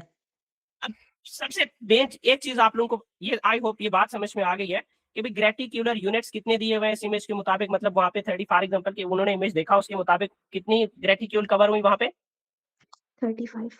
और उसके बाद यहाँ पे जो इस स्टेज माइक्रोमीटर पे उसकी जो रीडिंग आई है वो कितनी आई है, 10 आई है। कितनी आई है, 10। अब क्या करना है कि ये यहाँ से ही हमने क्या करना है, अपने जो ऑब्जेक्ट है उसका साइज फाइंड आउट करना है कि भाई हमें यहाँ से जो रीडिंग है उसके मुताबिक क्या है कि 35 जो ग्रेटिक्यूलर है वो कितने स्केल के, इस स्टेज के स्केल के कितने के इक्वल है, 10 के। तो हमारे पास एक ग्रेटिक्यूलर यूनिट कितने के इक्वल होगा, 10/35। और इसी तरीके से ये तो हो गया भाई एक का आ गया। अगर फॉर एग्जांपल मैं कहता हूँ कि हमारे ऑब्जेक्ट का साइज कितना था उस वक्त, यहाँ पे ऑब्जेक्ट का साइज तो मेंशन ही नहीं है, तो हमारे ऑब्जेक्ट का साइज कितना था, 5। 5 था, 9 था, बल्कि हाँ 5 था, यहाँ पे कितना दिया हुआ था, 5 दिया हुआ था ना वो, तो उसको 5 से Yes. मल्टीप्लाई करो, जो भी आंसर आता है वो आपका इमेज का साइज है, और वो एक्यूरेट इमेज है। क्यों, क्योंकि आपने स्टेज माइक्रोमीटर को यूज करके उसे मेजर किया। मैं इस सारी बात को एक दफा फिर से रिपीट करता हूँ और उसके बाद हम आगे चलते हैं। प्यारे बच्चों, सबसे पहले आप लोगों ने क्या किया कि एक प्रिजर्व स्लाइड लिया, उसको आप लोगों ने इस आईपीस ग्रेटिक्यूल की मदद से उसका इमेज का साइज, मतलब इमेज का साइज मेजर किया। फॉर एग्जांपल ऐसे कि भाई ये हमारा इतने पे उसने क्या किया, कवर किया। अब जितने ग्रेटिक्यूल्स हैं ये आप लोगों ने नोट कर लेने हैं। फॉर एग्जांपल यहाँ पे 1 2 3 4 5 है, 5 ग्रेटिक्यूल। अब उसके बाद क्या करना है कि वो जो इमेज वाली जो स्लाइड थी उसको आपने हटा लेना है, और आप लोगों ने ये जो स्टेज माइक्रोमीटर वाली ये वाली जो स्लाइड है ये आपने ऐड करनी है। अब नेक्स्ट चीज क्या करना है आप लोगों ने कि भाई आप लोगों ने इस ये जो ये ग्रेटिक्यूलर स्केल और इसको आप लोगों ने कोशिश करना है कि अलाइन करना है जहां जितना हो सकता है। जब आपका अलाइन हो गया तो उसके बाद आपने देखना है कि ये जो आईपीस ग्रेटिक्यूल और ये जो स्टेज माइक्रोमीटर की कौन कौन सी लाइंस आपस में मिल रही हैं, अटैच हो रही हैं, और उन लाइंस को आपने मेजर करना है कि फॉर एग्जांपल हमने कहा कि यहाँ से कितने 30 जो आईपीस यूनिट्स हैं वो, और नीचे से कितनी 10 आपस में मैच हुई है। तो हमने क्या किया कि 35 जो ग्रेटिक्यूलर यूनिट थे वो कितने स्टेज माइक्रोमीटर के उसके इक्वल हुई, 10 के। तो अब हमने क्या किया, ये तो 35 थे जो 10 के इक्वल थे, हमें एक ग्रेटिक्यूल का चाहिए, वो कितना है, तो वो 10 बाई कितना हो जाएगा, 35। लेकिन अब 35। हमारी बात इमेज की आ रही है कि हमारा जो इमेज था उसके तो 5 ग्रेटिक्यूलर यूनिट थे, तो उसको हम किससे मल्टीप्लाई करेंगे, 5। जब हम इस कैलकुलेशन को सॉल्व करेंगे तो उससे हमारा क्या आ जाएगा, सीधा सीधा आंसर आ जाएगा। बात समझ में आ गई। Yes sir. इस तरीके से बच्चों क्या है कि ये आप लोगों ने आपका जो ये प्रैक्टिकल है उसको आप लोगों ने सॉल्व करना है। अच्छा, उसके बाद आगे चले, ये इसमें यही चीज आप लोगों से पूछा जाएगा। अब मेन चीज जो मैं आप लोगों को बताना चाहता हूं प्यारे बच्चों, सुनो। अब यहां से क्वेश्चन कैसे आ सकता है, पहली बात तो ये कि आपको जो है ना वो जो इमेज का साइज है ग्रेटिक्यूलर, ठीक है, जो ग्रेटिक्यूलर साइज है वो फॉर एग्जांपल आपको बता दिया जाएगा। क्या किया जाएगा, बता दिया बता जाएगा। दिया जाएगा। और उसके बाद सेकंड, हो सकता है कि इस तरह के डायग्राम प्लेस करके भी आपको बताया जाए कि भाई ये आपकी इतनी ये जो आई, ठीक है, बल्कि यहाँ से सिंपल सीधा सीधा ही हो गया है, ठीक है, कि मैं कह रहा हूँ कि जो इमेज का जो साइज है वो बच्चों कितना है ग्रेटिक्यूलर के हवाले से, मैं कहता हूँ 25 है। कितना है, 25। हाँ। और ये आपके पास ग्रेटिक्यूलर दिया हुआ है कि ठीक है कि भाई इसकी जो 35 लाइन्स है वो किससे मैच कर रही हैं, इसके 10 से मैच कर रही हैं। तो अब इसको, इस इमेज को मद्देनजर रखते हुए आप उस इमेज का साइज फाइंड आउट करो। वही चीज है, जस्ट एक सिंपल कैलकुलेशन ऐड करके आंसर निकालो। बात समझ में आई है, यस। बुशरा एक दफा रिपीट करो फिर हम आगे चलते हैं। बहुत सारे बोर होके चले भी गए होंगे, ऐसी बात है कि नहीं है, जल्दी बताएं। हेलो, हेलो, बहुत सारे बोर होके चले भी गए होंगे। हेलो, आवाज आ रही है बुशरा? हाँ बच्चे, शेर मोहम्मद, आपको समझ आई है, रिपीट करो ना ये बात, क्वेश्चन ही रिपीट करवा दो जो मैंने कहा। हेलो, कौन है, कोई तो बच्चे बात, मेरी आवाज आ रही है सब तो? Excuse me sir. जी जी, बोले बोले बच्चे। सर ये आपने जो 25 अभी कुछ बताया, ये किसका बताया, किसके मेजरमेंट बताइए? मैंने कहा कि बच्चों मैं कह रहा हूँ कि ये जो है ना मैंने सीधा सीधा आपको क्वेश्चन में दिया है कि मेरे पास एक इमेज है, उस इमेज का जो ग्रेटिकुलर यूनिट में उसका जो साइज आता है वो 25 है। आपके पास ये इमेज दिया हुआ है, ठीक है, आपके पास ये एक इमेज दिया हुआ है जिसमें मेजर किया जा रहा है कि ग्रेटिकुलर यूनिट इतने यूनिट्स के बराबर है, ठीक है, जो स्टेज मैक्रोमीटर के। तो अब इससे आप लोगों ने इमेज का साइज कैलकुलेट करना है। तो सबसे पहला स्टेप आप लोगों का क्या होगा कि भाई आप लोगों ने इनको आप मेजर करके, जैसे ये 35 जो ग्रेटिकुलर यूनिट है वो कितने 10 के इक्वल है। अब उसके बाद 1 ग्रेटिकुलर यूनिट कितने के इक्वल होगा, वो 10/35 हो जाएगा, ठीक है। और उसके बाद आपको कितने का चाहिए कि 25 जो यूनिट्स है उनका चाहिए, तो 25 उसको आपने मल्टीप्लाई करना है, ठीक है। कि यहाँ पे आप यही चीज है, एक मिनट इसको मैं कर देता हूँ, ठीक है। इधर से ये 1 ग्रेटिकुलर यूनिट है, ठीक है, तो आपको जो है 25 का चाहिए, तो 25 ग्रेटिकुलर यूनिट वो किसकी इक्वल हो जाएगा, 10 डिवाइडेड बाय ये कितना था, ठीक है, ये 10 35 और मल्टीप्लाई क्या हो जाएगा किसके 25 के, तो जो भी ये यूनिट आया वो इमेज की साइज होगी, जो भी आंसर आया वो उस इमेज की साइज होगी। बाकी सब तक मेरी आवाज आ रही है, ये बताओ, जल्दी बताओ। यस सर, आवाज आ रही है। सब तक, बाकी सारे खामोश है, मुझे खामोश बच्चे अच्छे नहीं लगते, सच्ची बोलो तो, क्योंकि मैं बहुत ज्यादा खामोश खुद हूँ। बोलो, सब कुछ हो गया तो चलो मैं आगे जी सर। चले। अच्छा, जो मैं समझता हूँ कि ये तो कुछ भी नहीं है, इतना वो कॉम्प्लेक्स भी नहीं है बच्चों, आपके प्रैक्टिकल मुश्किल है ही नहीं, जो मैं समझता हूँ, ठीक है। अब जो नेक्स्ट मजे का प्रैक्टिकल आया, जो मेरा मैं समझता हूँ कि जबरदस्त प्रैक्टिकल है, अब इसमें पता है क्या करना है, वो कह रहे हैं कि आप लोगों ने किसी ऑब्जेक्ट का रियल साइज, पहले बोलो सारे जाग रहे हो फिर मैं चलता हूँ आगे, वरना मैं बैठा हूँ यहाँ पे। 1, यस सर, आगे बढ़ा आप। 2 आवाज आई है, 3 आवाज आई है, 4, यस सर। 5, आगे चलते हैं। 6, 6 बस, बाकी नाराज है, बाकी नाराज है, चलो मैं भी नाराज हूँ उनसे। अच्छा, अगला प्रैक्टिकल है बच्चों कि आप लोगों ने क्या करना है कि किसी भी ऑब्जेक्ट है या कोई टिश्यू है, कोई सेल है या कुछ भी है, उसका आप लोगों ने एक्चुअल साइज मेजर करना है, इमेज साइज या फिर उसकी मैग्निफिकेशन। अब वो कैसे, पहली बात तो ये कि हो सकता है कि आपको मैग्निफिकेशन दे दिया गया हो और वहां से आप लोगों ने इमेज की साइज कैलकुलेट करनी है, या हो सकता है कि आपको स्केल बार दिया गया हो, उससे आप लोगों ने क्या करनी है, मैग्निफिकेशन कैलकुलेट करनी है, या फिर calculating the magnification of photo micrograph और इमेज, एक इमेज है उसकी आप लोगों ने मैग्निफिकेशन फाइंड आउट करनी है। बात समझ में आ गई, पहले क्वेश्चन की समझ आ गई कि इसमें क्या क्या पूछा जा रहा है, क्या क्या चीजें फाइंड आउट करनी है, जल्दी से बताओ, जल्दी बताओ। सर क्वेश्चन, एक्चुअल साइज, हाँ क्वेश्चन में तीनों चीजें आ इमेज सकती, इमेज का साइज चाहिए। हाँ क्वेश्चन में तीनों चीजें आ सकती हैं, जल्दी से। एक्चुअल साइज पूछा जा सकता है, इमेज का साइज पूछा जा सकता है और उसकी मैग्निफिकेशन पूछी जा सकती है, दैट्स इट। Ji sir. बाकी सारे खामोश हैं। अच्छा बच्चों, एक मिनट, ये ट्राई भी मेरा गंदा बना है, जब भी बात मैथ की आती है मेरा दिमाग हिलने लग जाता है। अच्छा बच्चों देखो, ये एक ट्राई है, ठीक है, आई एम और ए। अब जब आप लोगों ने बच्चों क्या करना है, इमेज जो एक्चुअल साइज है वो फाइंड आउट करना है, तो सीधा सीधा आई डिवाइडेड बाई एम। ये बात क्लियर है? Hello, good morning. जी। ए क्या है सर क्या बच्चों, एक्चुअल साइज, ए क्या है, चले मैं पहले बताता हूँ, ये ए क्या है बच्चों, एक्चुअल साइज है, और इसमें आई क्या है बच्चों, साइज इमेज है, इमेज साइज। क्या है, साइज ऑफ इमेज। और उसके बाद बच्चों ये जो एम है ये क्या है, मैग्निफिकेशन, ये एम क्या है, मैग्निफिकेशन। हाँ जी। अब आप लोगों को अगर फाइंड आउट करना है इमेज का साइज, एक्चुअल जो इमेज है उसका साइज कितना है, तो वो सीधा सीधा हो जाएगा आई डिवाइडेड बाई एम, ट्राइंगल के हिसाब से कि भाई ए को हाइड कर दो, बाकी आई डिवाइडेड बाई एम बच जाएगा। अगर आप लोगों को क्या चाहिए, मैग्निफिकेशन चाहिए, तो जाहिर सी बात है कि अगर आप इसमें एम को छुपा दो तो वो फिर क्या आ जाएगा, आई डिवाइडेड बाई ए आ जाएगा, या फिर आप, हाँ, या फिर आपका ये रिप्लेस हो जाएगा, ऐसे है कि नहीं है। जी। यस। अब उसके बाद थर्ड पे क्या होगा, अगर आप लोगों को फाइंड आउट करना है आई, तो ये सीधा सीधा क्या हो जाएगा कि ये आप जो ना आई को ऐड कर दो तो ये ए डिवाइडेड बाई एम हो जाएगा। बात क्लियर है? यस। जी सर।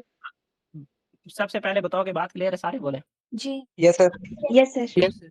चैलेंज, अच्छी बात है। अब बात बहुत मुश्किल है बच्चों आगे, जो कि बहुत आसान भी है। देखें, यहाँ पे आपको बच्चों एक स्केल बार दिया हुआ है, इस क्वेश्चन में देखें ये एक स्केल बार दिया हुआ है, ये भी एक स्केल बार दिया हुआ है। अब यहाँ इसी स्केल बार से आपको पूछा जा रहा है कि बच्चों एक स्केल बार है, उसमें जो इमेज की जो लेंथ है वो 8 माइक्रोमीटर है, उसकी क्या फाइंड आउट करनी है, मैग्निफिकेशन। अच्छा, ये जो स्केल बार है, सारे सुन रहे हैं, पहले ये बताओ, बात में मेन करने यस लगा सर। हूं। अगर आप लोगों को ये स्केल बार का मतलब समझ आ गया तो ये पूरा प्रैक्टिकल समझ आ गया, सुन रहे हैं ना सारे? यस। सबसे पहले तो ये बताए कि वो क्या नाम था, आयशा थी जो जिसको वो मकसूद के नाम से जो था आईडी, आयशा को समझ आ रहा है? और वो जो जिसने कहा था कि सर जी चैट्स ओपन कर दें, उसको समझ आ रही है? देखिए बच्चों, आप लोग टाइम निकाल के आए हो तो मैं ये चाहता हूँ कि उसका फायदा हो आप लोगों को। ठीक है, अच्छा ये जो अब मैं बताने जा रहा हूँ कि ये जो बच्चों ये स्केल बार है ना, ये वाला, ये बता रहा है बच्चों एक्चुअल साइज। ये क्या बता रहा है? Actual size. Actual size. क्या बता एक्चुअल रहा है? साइज। बस बात ही खत्म होगी, खत्म होगी, बात ही खत्म होगी। अब के बाद क्या करना है आप लोगों ने? ठीक है, कि अब आपको कहा जा रहा है कि भाई ये जो ये है ना, ये यहाँ से लेकर यहाँ तक अगर आप इसकी मेजरमेंट की बात करें कि ये इसका 8 माइक्रोमीटर है स्केल बार के हवाले से। अब आप लोगों ने सेकंड स्टेप क्या करना है? चले मैं यहाँ पे स्केल बार में जो रीडिंग है, जो कि मैं कह रहा हूँ ये इसकी एक्चुअल रीडिंग है, वो कितनी आ गई? 8 माइक्रोमीटर आ गई। क्या आ गई? इस 8 क्वेश्चन के हवाले से बात कर। माइक्रोमीटर। अब उसके बाद आप लोगों को पूछा क्या जा रहा है? मैग्निफिकेशन। थर्ड चीज, आप मसला आ गया इमेज साइज का। क्या आ गया? Image size. इमेज साइज तो दिया नहीं, वो आप कैसे फाइंड आउट करना है? तो अब इसके लिए प्यारे बच्चों क्या करना है हमें? सिंपल ये है कि ये जो स्केल नहीं शो हो रहा, मैंने तो पेन ही रिमूव कर दिया। अच्छा बच्चों देखो कि ये जो ये यहाँ पे आपको शो हो रहा है ना, ये स्केल क्या शो हो रहा है? स्केल। आपको पेपर में ऐसे क्वेश्चन दे दिया जाएगा। आपको क्या होगा बच्चों? पेपर में ऐसे क्वेश्चन दिया जाएगा। आप लोगों ने वहां पे अपना स्केल भी लेके जाना है और स्केल से इसको मेजर करना है। आपके स्केल से ये कितने सेंटीमीटर होता है, कितने सेंटीमीटर होता है, ये मेजर करना है आप लोगों ने। क्या कहा है मैंने, जल्दी बताओ। अपने स्केल से मेजर करना है उसको। कितने सेंटीमीटर होता है? कितने सेंटीमीटर होता है? बात समझ में आ गई? यस। जितने भी सर वो सेंटीमीटर। जो बोले बोले बोले। सर वो जो स्पेसिमेन दिया हुआ होगा उसको मेजर करना होगा नहीं, उसका एक अलग स्केल है, पे। उसका भी मैं बताता हूँ, उसका भी मैं बताता हूँ, लेकिन ये स्केल बार से फाइंड आउट कर रहे हो। ये आप सर स्केल से क्या फाइंड करना है? स्केल से जो ना ये इसकी मेजरमेंट देखनी है कि ये 8 जो यहाँ से यहाँ तक आता है वो कितना आता है, आपके स्केल से कितना सेंटीमीटर या mm बनता है। ओके ठीक सर। है, तो ये जो जैसे स्केल हाँ, है अगर ये स्केल अगर मैच नहीं किया फिर? मैच ही करेगा, क्यों नहीं करेगा? सिंपल ही बस अगर थोड़ा इधर उधर होता है तो कोई मसला नहीं है, थोड़ा इधर उधर हो भी जाता है तो कोई मसला नहीं है, एक पॉइंट ऊपर नीचे हो सकता है, कोई मसला नहीं है। ठीक है, उसके लिए आपकी जान बख्श दी जाएगी, कोई मसला नहीं है। नियर जो आंसर आएगा वो ठीक होगा। ठीक है, बात समझ में आ गई है यहाँ तक? Yes sir. अब प्यारे बच्चों, इस स्केल के मुताबिक इसके कितने सेंटीमीटर है? माशाल्लाह से ये 15-16 तक रीडिंग गई हुई है। कितने रीडिंग है इसके? आपने अपने स्केल को अच्छे से यूज करना है। तो ये इसके हवाले से कितने सेंटीमीटर दिए हुए? सर 8। बताएं, इजी है, ये तो सामने लिखा हुआ है, सर सीधा 8 सीधा लाइन सेंटीमीटर। 8 सेंटीमीटर है। आप देखें बच्चों कि इस स्केल का जो इमेज मतलब एक्चुअल जो साइज है वो कितना दिया हुआ है? एक्चुअल साइज 8 माइक्रोमीटर है। 8। एक्चुअल साइज कितना दिया हुआ है?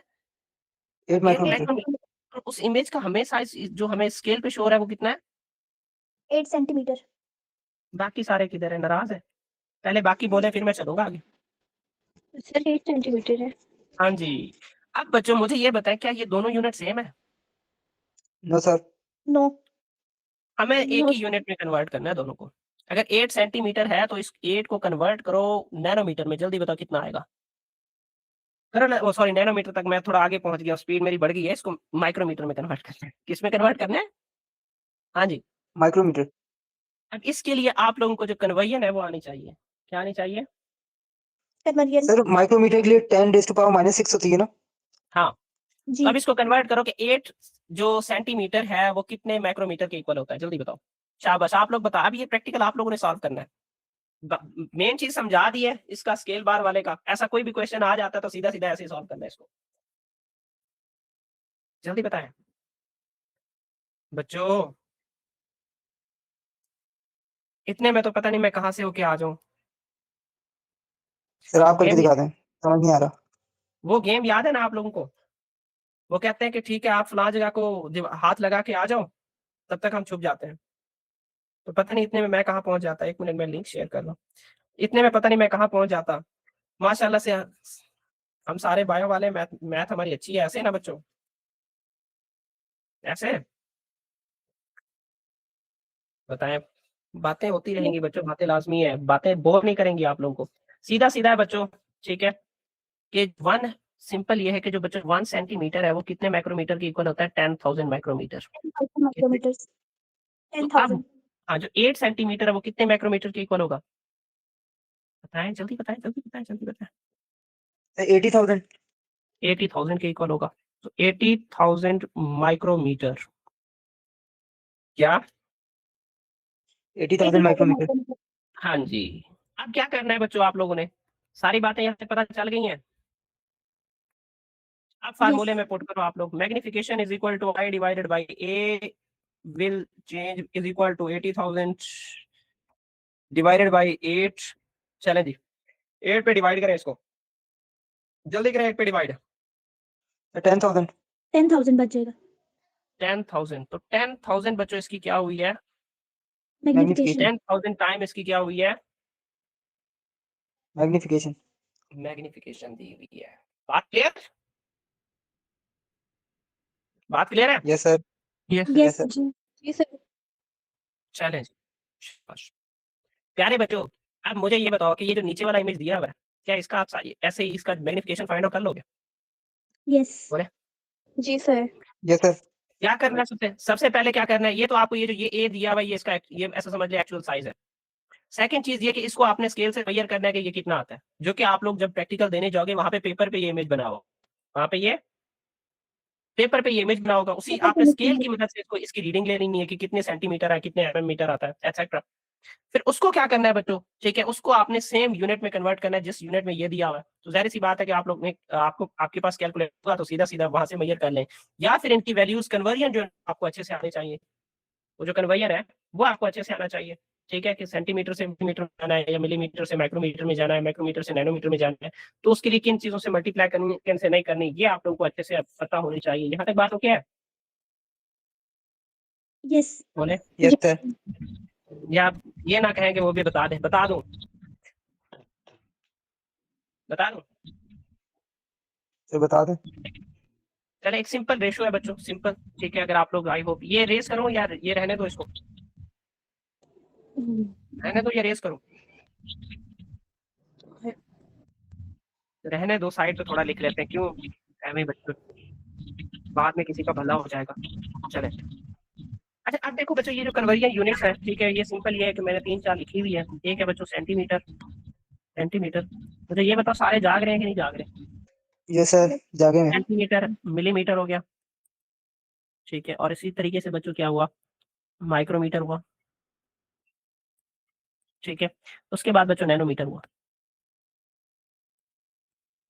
अब बच्चों सेंटीमीटर से अगर आप मिलीमीटर में कन्वर्ट होना है तो सीधा सीधा 10 से मल्टीप्लाई करो, और उसके बाद अगर आपने मिलीमीटर से माइक्रोमीटर में जाना है तो आप इसे 1000 से मल्टीप्लाई करो, और अगर नैनोमीटर से माइक्रोमीटर से नैनोमीटर में जाना है तो आप उसे किससे मल्टीप्लाई कर दो? 1000 से मल्टीप्लाई कर दो, ठीक है।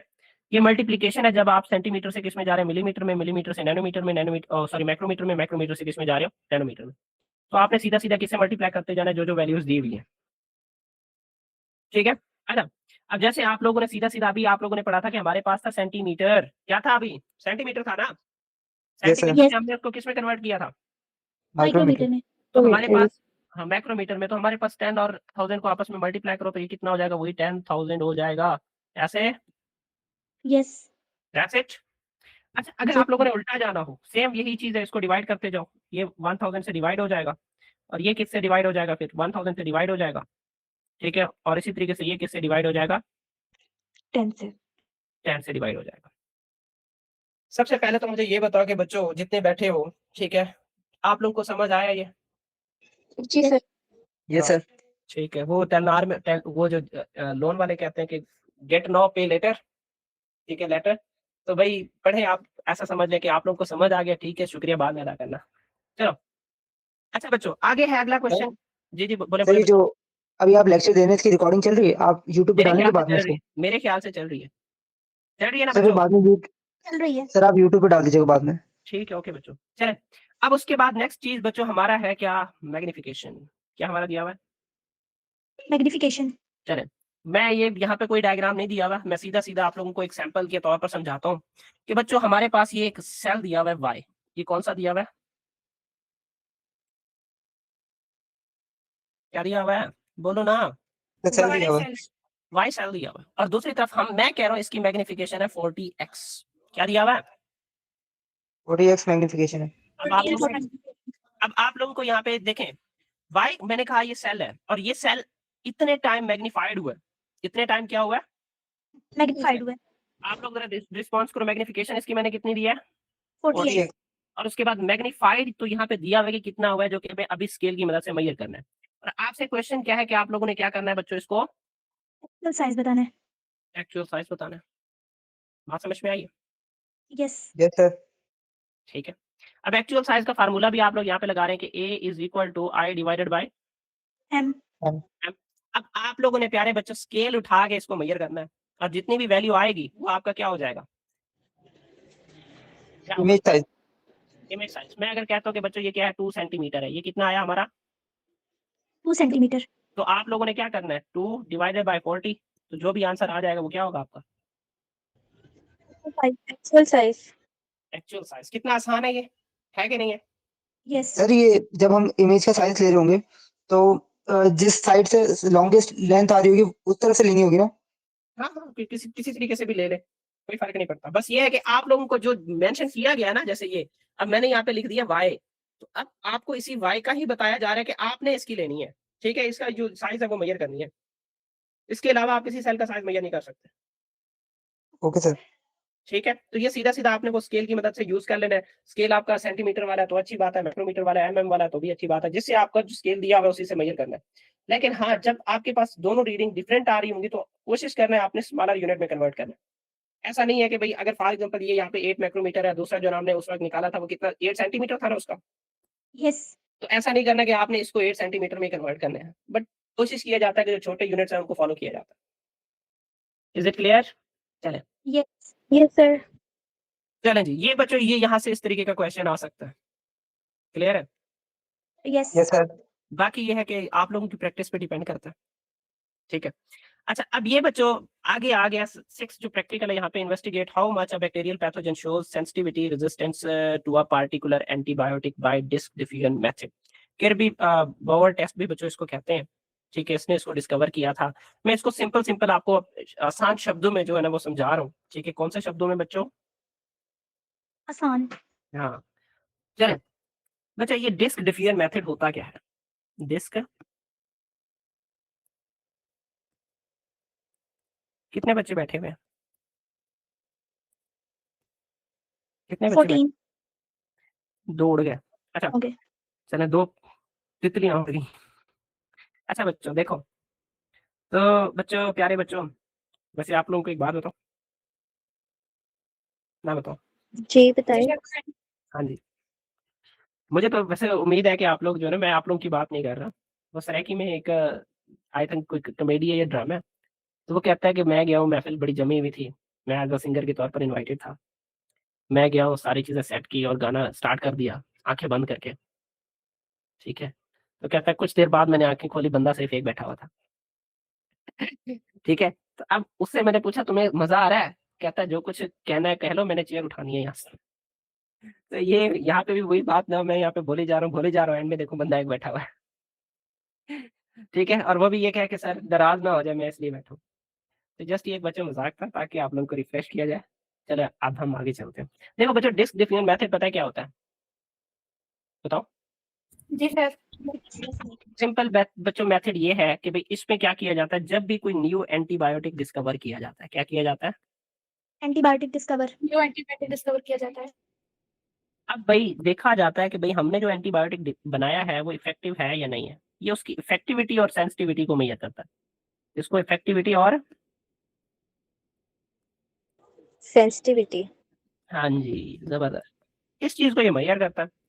अब इसमें होता क्या, मेन चीज पहली बात तो ये कि बच्चों बैक्टीरिया का एक जो ना जिसके अगेंस्ट या स्पेसिफिक बैक्टीरिया के लिए अक्सर ऑलमोस्ट बच्चों सारे बैक्टीरिया के लिए कॉमन होता है, तो एक बैक्टीरिया कल्चर को ग्रो किया जाता है। बैक्टीरिया कल्चर को क्या किया जाता है?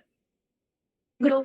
और उसके बाद बच्चों एक मीडियम, एगर मीडियम या इस तरीके के बहुत सारे कल्चरल मीडियम होते हैं जो एक बैक्टीरिया के लिए ग्रोथ के लिए नेसेसरी मतलब समझ लें मीडियम है, उस मीडियम के अंदर इनको ग्रो करवाते हैं जहाँ पे ये सारी चीजें उनको प्रोवाइड करवा रहे होते हैं। यहाँ पे हम एगर जेल या एगर जो मीडियम है उसको हम यूज कर रहे हैं। अब उसके बाद क्या होता है बच्चों कि वो जो ड्रग आप लोग यूज कर रहे हो, जो एंटीबायोटिक यूज कर रहे हो, उसके जो ना आप लोगों ने कुछ कोटेड यानी जो डिस्क वगैरह स्ट्रक्चर है वो आप लोगों ने ले रहे हैं, मतलब जैसे उसके ऊपर आपने कोई एंटीबायोटिक लगा दिया, समथिंग ऐसा, ठीक है। फिल्टर पेपर डिस्क होगा थर्ड पे, कौन सा होगा? फिल्टर पेपर डिस्क, ठीक है। और वो भी कोटेड होगा, coated with antibiotic, coated with anti, antibiotic. हाँ जी, यहाँ तक बात ओके। यस। अच्छा, अब क्या होगा, बैक्टीरिया को आपने किस में डाल दिया? इस एगर मीडियम में, कल्चरल मीडियम में। उसके बाद आप लोगों ने क्या करना है उसमें, ये कोटेड जो एंटीबायोटिक्स है, जो फिल्टर पेपर डिस्क है, उसको आपने किस में डाल देना है? उसी मीडियम में। और उसके बाद इंक्यूबेटर में टेम्परेचर दे के रखना है, ताकि ये जो ये कोटेड फिल्टर पेपर है वो जो मीडियम है, कल्चरल मीडियम है, उसमें अच्छे से डिसॉल्व हो जाए। क्या कहा है मैंने बुशरा, अभी जल्दी बताओ। बैक्टीरिया को भी जब एगर मीडियम में डालना है और उसके बाद जब कोटेड एंटीबायोटिक को भी डालना है, उसके बाद टेम्परेचर देना है। हाँ, इंक्यूबेटेड करना है, अराउंड अबाउट आपकी बुक में जितना टेम्परेचर लिखा हुआ है 10 से ऊपर 10, मेरे ख्याल से 14 से 15 या 16 इतने आवर्स तक की बात हो रही है, कि भी ताकि जो वो जो ये कोटेड एंटीबायोटिक्स है वो उस एगर मीडियम में मिल जाए जहाँ पे बैक्टीरिया की ग्रोथ हो रही है। बात समझ में आ गई यहाँ तक? यस। ठीक है, जी। यहाँ तक बात समझ में आ गई है।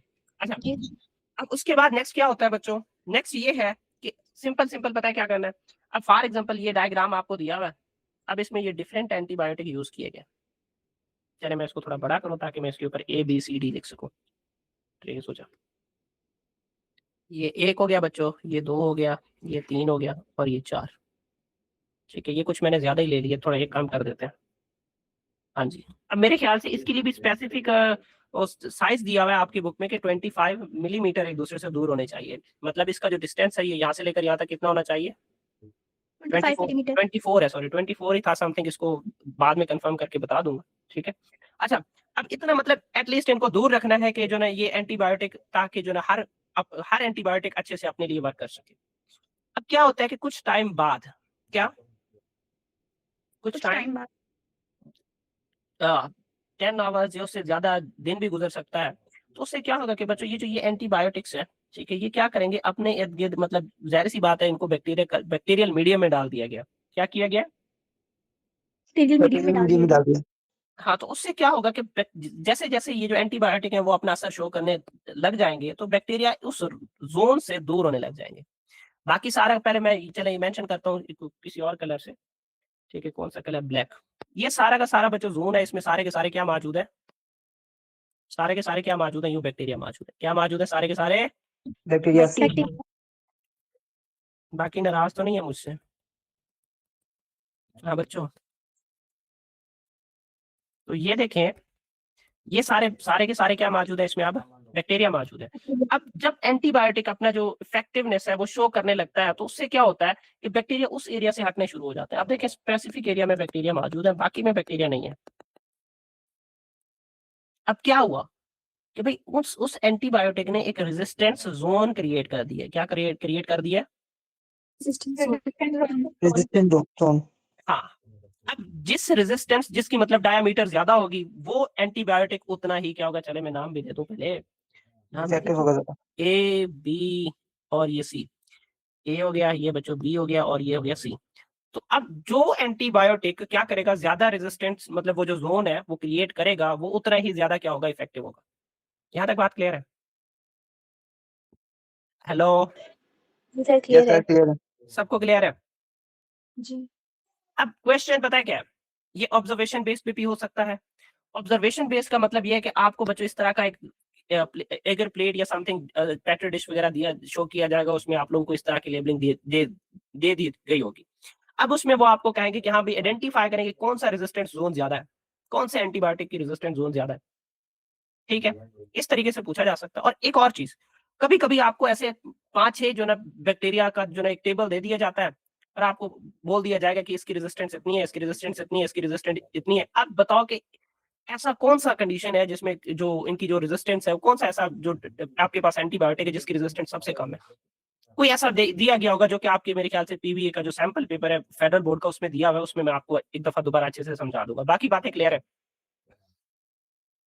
Yes sir. चलो आगे चलते हैं। आगे है बच्चों analysis and use of and miss use of specific antibiotic through data. ठीक है, डाटा चार्ट के जरिए। जी बोले बच्चे। सर सारे प्रैक्टिकल्स आज ही करने हैं? कोशिश तो यही है, करने नहीं है, जस्ट हम उनके एक मेन जो आइडियोलॉजी है, जो थीम है, उसकी हम बात कर रहे हैं। मेजर जो बातें थी वो मैंने बता दी हैं, बाकी सिर्फ आप लोगों को समझाना है एक दफा वर्बली। Okay sir. आगे ज्यादा से ज्यादा आधे घंटे में सारा खत्म हो जाएगा, बल्कि आगे पीबीए ओके भी है। चले उसको हम बाद में देखते हैं, अगर आप लोगों को प्रैक्टिकल समझ आ गए तो ये भी काफी है। अच्छा बच्चों, आगे analysis and use and misuse of specific antibiotic through data provided data. अब बच्चों इसमें आप लोगों को एक या तो कोई बार चार्ट दिया जा सकता है, ठीक है, उसमें जो ना आप लोगों को जो ना, ठीक है, इस तरीके का फॉर एग्जांपल एक बार चार्ट दे दिया जाएगा, ठीक है, ठीक है, कि आप फॉर एग्जांपल ये एंटीबायोटिक ए है, ठीक है, जो कि आप कह सकते हैं कि ये ग्राम पॉजिटिव, ये ग्राम नेगेटिव के लिए, और ये ग्राम नेगेटिव के लिए हो गया, ये ग्राम फॉर एग्जांपल बी जो है ना, ये ग्राम पॉजिटिव है, ठीक है, ग्राम पॉजिटिव। वैसे तो मैंने दोनों एक जैसे ही बना दिए, और ये बी नेगेटिव के लिए। अब आप ये देखा जाएगा कि भाई कौन सा ये जो एंटीबायोटिक है वो ग्राम नेगेटिव के लिए ज्यादा इफेक्टिव है और कौन सा नहीं है, या उनके साइड इफेक्ट दिए जाएंगे, ठीक है। आप लोगों को ऐसे एंटीबायोटिक ए और बी दिए जाएंगे, ठीक है, ऐसे एंटीबायोटिक ए और बी दिए जाएंगे, ये ए है ये बी है, ठीक है, इस तरीके से। और आपको साथ में ना कोई बैक्टीरिया का नाम भी दे दिया जाएगा कि कोई कौन सा, कोई ग्राम पॉजिटिव या ग्राम नेगेटिव, कोई भी बैक्टीरिया, और वहां पे उसकी एफिशिएंसी एफिकेसी आपको दिखाई जाएगी कि अब बताओ कौन सा ये एंटीबायोटिक कौन से बैक्टीरिया के लिए ज्यादा इफेक्टिव है। फॉर एग्जांपल मैंने यहाँ पे साथ में एक और ग्राफ भी दे दिया, ये कि ये एंटीबायोटिक ए है, ठीक है, या मैं इसको थोड़ा बढ़ा देता हूँ यूं, ठीक है, कि ये एंटीबायोटिक ए, ये एंटीबायोटिक बी, ये ग्राम पॉजिटिव बैक्टीरिया, ये ग्राम नेगेटिव बैक्टीरिया, ये ग्राम पॉजिटिव बैक्टीरिया, ये ग्राम नेगेटिव बैक्टीरिया, ठीक है। अब यहाँ पे एक चीज तो आप लोगों को क्लियरली पता चल रहा है कि वो जो एंटीबायोटिक ए है वो किसके अगेंस्ट ज्यादा इफेक्टिव है, ए के अगेंस्ट। और यहाँ पे देखें कि ये ग्राम जो एंटीबायोटिक बी है वो किसके अगेंस्ट ज्यादा इफेक्टिव है, बी के अगेंस्ट। अच्छा, अब इस पे ये चीज है, अगर आप लोगों से पूछा, अब मेन ये क्वेश्चन भी पूछा जा सकता है कि भाई अगर आप उसी ये जो बी आपके पास एंटीबायोटिक है उसको आप ग्राम पॉजिटिव के लिए ज्यादा देर तक यूज करेंगे तो क्या होगा। हेलो, ये क्वेश्चन आप लोगों से पूछा जा सकता है। Hello, good morning. Yes yes sir. अब आप लोगों से पूछा जाएगा कि भाई अगर आप इस ग्राम जो नेगेटिव बैक्टीरिया है उसको ज्यादा देर तक यूज करें, ठीक है, कि सॉरी मतलब जो एंटीबायोटिक बी है उसको ग्राम पॉजिटिव बैक्टीरिया के लिए ज्यादा देर तक यूज करें तो क्या होगा उससे। ये क्वेश्चन पूछा जा सकता है, 2-3 क्वेश्चन पूछे जा सकते हैं इसमें। अब पहली बात तो ये कि भाई अब आपसे आपसे ये पूछा जाए कि भाई कि ये जो आपको ग्राफ दिया हुआ है इसमें क्या एक्सप्लेन किया जा रहा है, आपसे ग्राफ के बारे में क्वेश्चन हो सकता है। सेकंड चीज ये कि आप जब आप लोग ये पूछोगे, ठीक है, आप लोगों ने बताना है कि भाई ये जो ना ये मेंशन करता है कि कौन सा एंटीबायोटिक कौन सा बैक्टीरिया के लिए ज्यादा इफेक्टिव है, पहली बात तो ये। और दूसरी बात, दूसरा जो क्वेश्चन आप लोगों से पूछा जाएगा कि इन दोनों में से कौन सा ज्यादा मतलब किसके लिए कौन सा सूटेबल है और कौन सा जो ना सूटेबल नहीं है एंटीबायोटिक, मतलब अगर ग्राम नेगेटिव है तो उसके लिए कौन सा एंटीबायोटिक सूटेबल है, जो कि विजिबल है आपको क्लियरली। क्वेश्चन ऐसे नहीं होगा, मेन चीज ये है कि थोड़ा सा उसकी स्टेटमेंट ऐसा होता है, बाकी आंसर आपको सीधा सीधा दे दिया गया होगा, आंसर आपको उधर ही क्वेश्चन में ही दिया होता है, जस्ट आप लोगों ने क्या करना है उसको थोड़ा एनालाइज करना है, सिंपल सीधा सीधा पता चल जाएगा। मेन चीज ये है कि मैं जो समझता हूँ कि एक दफा प्रैक्टिकल आपको थॉरली रीड करने हैं, जो चीजें आपको एनालाइज हो पता है सारी चीजें, बस पेपर भी उधर से आता है, कुछ भी एक्स्ट्रा नहीं आता। और इसी वजह से मैं कहता हूँ कि जब आप इन क्वेश्चंस की ज्यादा से ज्यादा प्रैक्टिस करते हैं ना बच्चों, तो समझ आ जाती है आपको कितना ईजी है। यहाँ तक बात हो क्या है, यस यस सर। ठीक है। तो इसमें कोई एंटीबायोटिक दिया गया है, कोई आपको ग्राफ दिया जा सकता है, कोई टेबल दिया जा सकता है, और उसमें आप लोगों को चेंजेस मेजर करनी है। जैसे ये देखें कि ये ए है, ये बी है एंटीबायोटिक, तो एंटीबायोटिक जो ए है वो किसके अगेंस्ट ज्यादा इफेक्टिव था, ग्राम पॉजिटिव बैक्टीरिया के लिए, और एंटीबायोटिक बी Yes, sir. किसके लिए ज्यादा इफेक्टिव था, ग्राम नेगेटिव। हाँ। अब नेगेटिव वो कहेंगे कि what are the side effect of antibiotic uh if it is used for the same मतलब gram negative bacteria again and again, तो वो रिजल्ट शो करेगा। यस हाँ, सर। समझ में आ रही? तो इस तरीके से ये क्वेश्चन आ सकता है। और उसके बाद मेन चीज नेक्स्ट प्रैक्टिकल 8वां है बच्चों।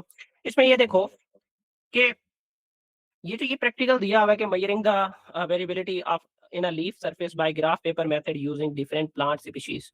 इसमें ये है कि बच्चों ये आपके पास एक ग्राफ पेपर है, फॉर एग्जांपल ये ग्राफ पेपर है, ठीक है, ये ग्राफ पेपर। अरे बच्चों मैंने ग्राफ इरेज कर दी, पहले बताओ सारे कितने बैठे हुए हैं ये बताएं, कोई नाराज होकर चला तो नहीं गया मुझसे, कोई नाराज होकर चला तो नहीं गया मुझसे,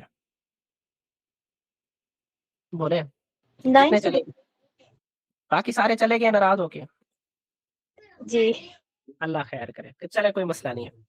ठीक है बच्चों, अब ये कितने, ये जितने भी स्क्वायर दिए हुए हैं, हर स्क्वायर जो है ना हर स्क्वायर कितने के इक्वल है? 1 सेंटीमीटर के इक्वल है। बात क्लियर है? क्या कहा मैंने? हर स्क्वायर 1 सेंटीमीटर के बराबर है। हाँ जी, बल्कि वो इधर था। हर स्क्वायर कितने सेंटीमीटर के इक्वल है? 1 सेंटीमीटर। तो मुझे ये बताएं। अच्छा, एक और चीज भी है कि अगर कोई लीफ, कोई मैंने ऐसे लीफ बना दिया ऐसे, अगर कोई लीफ क्या कर रहा है ऐसे किसी हाफ स्क्वायर को, मतलब वो कर रहा है, टच कर रहा है, तो उसका आपने 0.5 ऐड करना है। उसका क्या ऐड करना है? 0.5 अब चले मैं कोशिश करता हूँ, इसी को ही थोड़ा वो करने की कोशिश करते हैं, कलर करने की कोशिश करते हैं। तो अगर मैंने ये कलर किया तो बाकी आपको नीचे कुछ नजर नहीं आएगा। चले मैं ऐसे थोड़ा कर लेता हूँ। आप बताओ बच्चों, इसमें कितने स्क्वायर कवर्ड है और कितने जो है ना हाफ स्क्वायर कवर्ड है? जल्दी बताओ। उनको ऐड करना है, सिंपल सिंपल, उतने सेंटीमीटर लीफ का साइज होगा।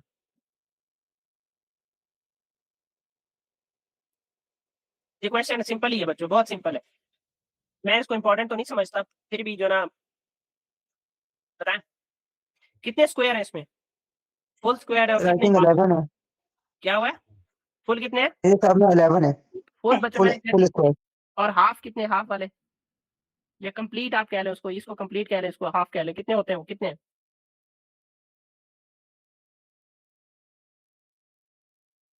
6। 6 है। तो अब इनको 6 या 7 जो भी है, चले 6 या 7 जो भी है, अब इनको प्लस कर लें, 11 + 6, तो ये कितना होगा? 17 सेंटीमीटर बच्चों, इसका डायमीटर, इसका जो साइज है वो उतना होगा। बस इतनी सी बात है इसमें। पेपर ग्राफ मेथड के तहत आप लोगों ने किसी लीफ है उसके सरफेस एरिया फाइंड आउट करना है या उसका साइज फाइंड आउट करना है। यहाँ तक बात ओके? Yes sir. अच्छा, अब उसके बाद बच्चों जो मेन चीज है, ठीक है, कि determination of a plant height या उसका वेट फाइंड आउट करना है, और वो भी इन मीन के तहत, मीडियन के तहत, मॉड के तहत, स्टैंडर्ड डेविएशन के तहत या रेंज के तहत, या परसेंटाइल के तहत। ठीक है, मेजर जो बच्चों इसमें क्वेश्चंस आपके लिमिटेड तक है वो ये है, स्टैंडर्ड डेविएशन, मीन, मीडियन। ठीक है, ठीक है। हाँ, ये बताओ आवाज आ रही है मेरी? जी Yes, sir. सॉरी। अच्छा बच्चों देखें, यहाँ तक बात ओके है कि ये जो प्रैक्टिकल ए में क्या पूछा जा सकता है कि भाई इस तरीके का आपको स्क्वायर मेथड दिया हुआ है, वहां से आपने लीफ का जो डायमीटर है, साइज है, वो फाइंड आउट करना है। सीधा सीधा डायग्राम दिया गया होगा, आपने स्क्वायर और हाफ स्क्वायर को कंबाइन करके प्लस करके आंसर लिख देना। तो क्या है? यस। अब उसके बाद बच्चों ये बच्चों का जो हाइट है, वेट है, वो दिया गया होगा। आपने उसको मीन, मॉड, मीडियन और स्टैंडर्ड डेविएशन के जो भी है उसके जरिए आप लोगों ने क्या करना है, उसको कैलकुलेट करना है। इसके लिए मैं आपको बताता हूँ आप लोगों ने क्या करना है। इनके सारों के जो फार्मूले हैं वो फार्मूले याद करने हैं आपने। क्या करने हैं? फॉर्मूले फॉर्मूलाज याद याद करना है। क्वेश्चन आपको कभी भी मुश्किल नहीं दिया गया होगा। यहाँ पे पीबीए में मेरे ख्याल से क्वेश्चन दिया हुआ है, वहां से मैं इसको क्लियर करवा दूंगा। ठीक है, वो आगे बता दूंगा मैं। अब उसके बाद बच्चों नेक्स्ट ये है comparing increase in height of plant या उसके सॉइल टाइप्स एटसेट्रा बच्चों। अब इसमें मैं आपको बताता हूँ, आपको 5-10 प्लांट दिए गए होंगे, टेबल दिया गया होगा, सीधा सीधा क्या दिया गया होगा? टेबल। टेबल। टेबल। ये देखें, चले मैं इसको इधर लिखता हूँ। What is this? ये देखें, 1 मिनट, चले इसको मैं एक दफा रेस कर लेता हूँ। हाँ जी, तो बच्चों क्या होगा, सीधा सीधा क्या होगा कि आपको ये जो है इस तरीके का एक टेबल दिया गया होगा। वैसे मैंने थोड़ा वो कर दिया है आपको जो है ना, ये बड़ा कर दिया मैंने, 3 चीजें 4 चीजें। हाँ, अब एक तो आपको सीरियल नंबर दिया गया होगा बच्चों कि ये 1 2 3। ठीक है, अब ये बच्चों प्लांट के जो ना आप कह लें कि ये उसका हाइट दिया गया होगा यहाँ पे, और यहाँ पे जो ना उसके number of leaves, number of leaves. Leaves. अब बच्चों और एक और टेबल भी बनेगा कि आप लोगों ने फर्टिलाइजर अप्लाई किया कि नहीं किया। एक और टेबल आप लोग यहाँ पे बना लें। चले ये इसको मैं थोड़ा रेस कर लेता हूँ। ठीक है, यहाँ पे बच्चों ये क्या हो गया कि ये फर्टिलाइजर आपने अप्लाई किया, ये उसका जो ना हाइट की बात कर लें, हाइट, और उसके बाद ये इसकी बात कर लें, नंबर ऑफ लीव्स। अब जाहिर सी बात है बच्चों, जिस पे आपने नाइट्रोजन अप्लाई नहीं किया, यहाँ पे नो नाइट्रोजन, जिसमें आपने नाइट्रोजन अप्लाई नहीं किया उसमें फॉर एग्जांपल उन्होंने 2 सेंटीमीटर या 2 मीटर उसकी हाइट दी हुई है। ये 2 मीटर तो मेरे ख्याल से ज्यादा हो जाएगी। आप फॉर एग्जांपल कह लें 5 सेंटीमीटर या 10 सेंटीमीटर। ठीक है, और उसमें नंबर ऑफ लीव्स 4 है या 5 कह लें। वो आपको मतलब मैं समझाना ये चाह रहा हूँ कि आप लोगों को एक कैलकुलेटेड डाटा दिया गया होगा। क्या होगा? Calculated calculated data. डेटा दिया कैलकुलेटेड होगा। डाटा दिया गया होगा। अब आप लोगों को पूछेंगे कि भाई हाँ बताएं, कौन से इस डाटा में किस प्लांट की जो मतलब ज्यादा नंबर ऑफ लीव्स दिए हुए हैं और क्यों दिए हुए हैं, उसके पीछे वजह क्या है, या जो प्लांट जो आपने विदाउट नाइट्रोजन आपने यूज किए थे उनमें क्यों उन हाइट कम है। इस तरीके के वो आप लोगों से पूछ सकता है कि इन मिनरल्स का क्या इफेक्ट होता है प्लांट की हाइट पे, प्लांट के लीव्स पे। बात समझ में आई है? यस। ये बात समझ में आ गई है कि नहीं आई?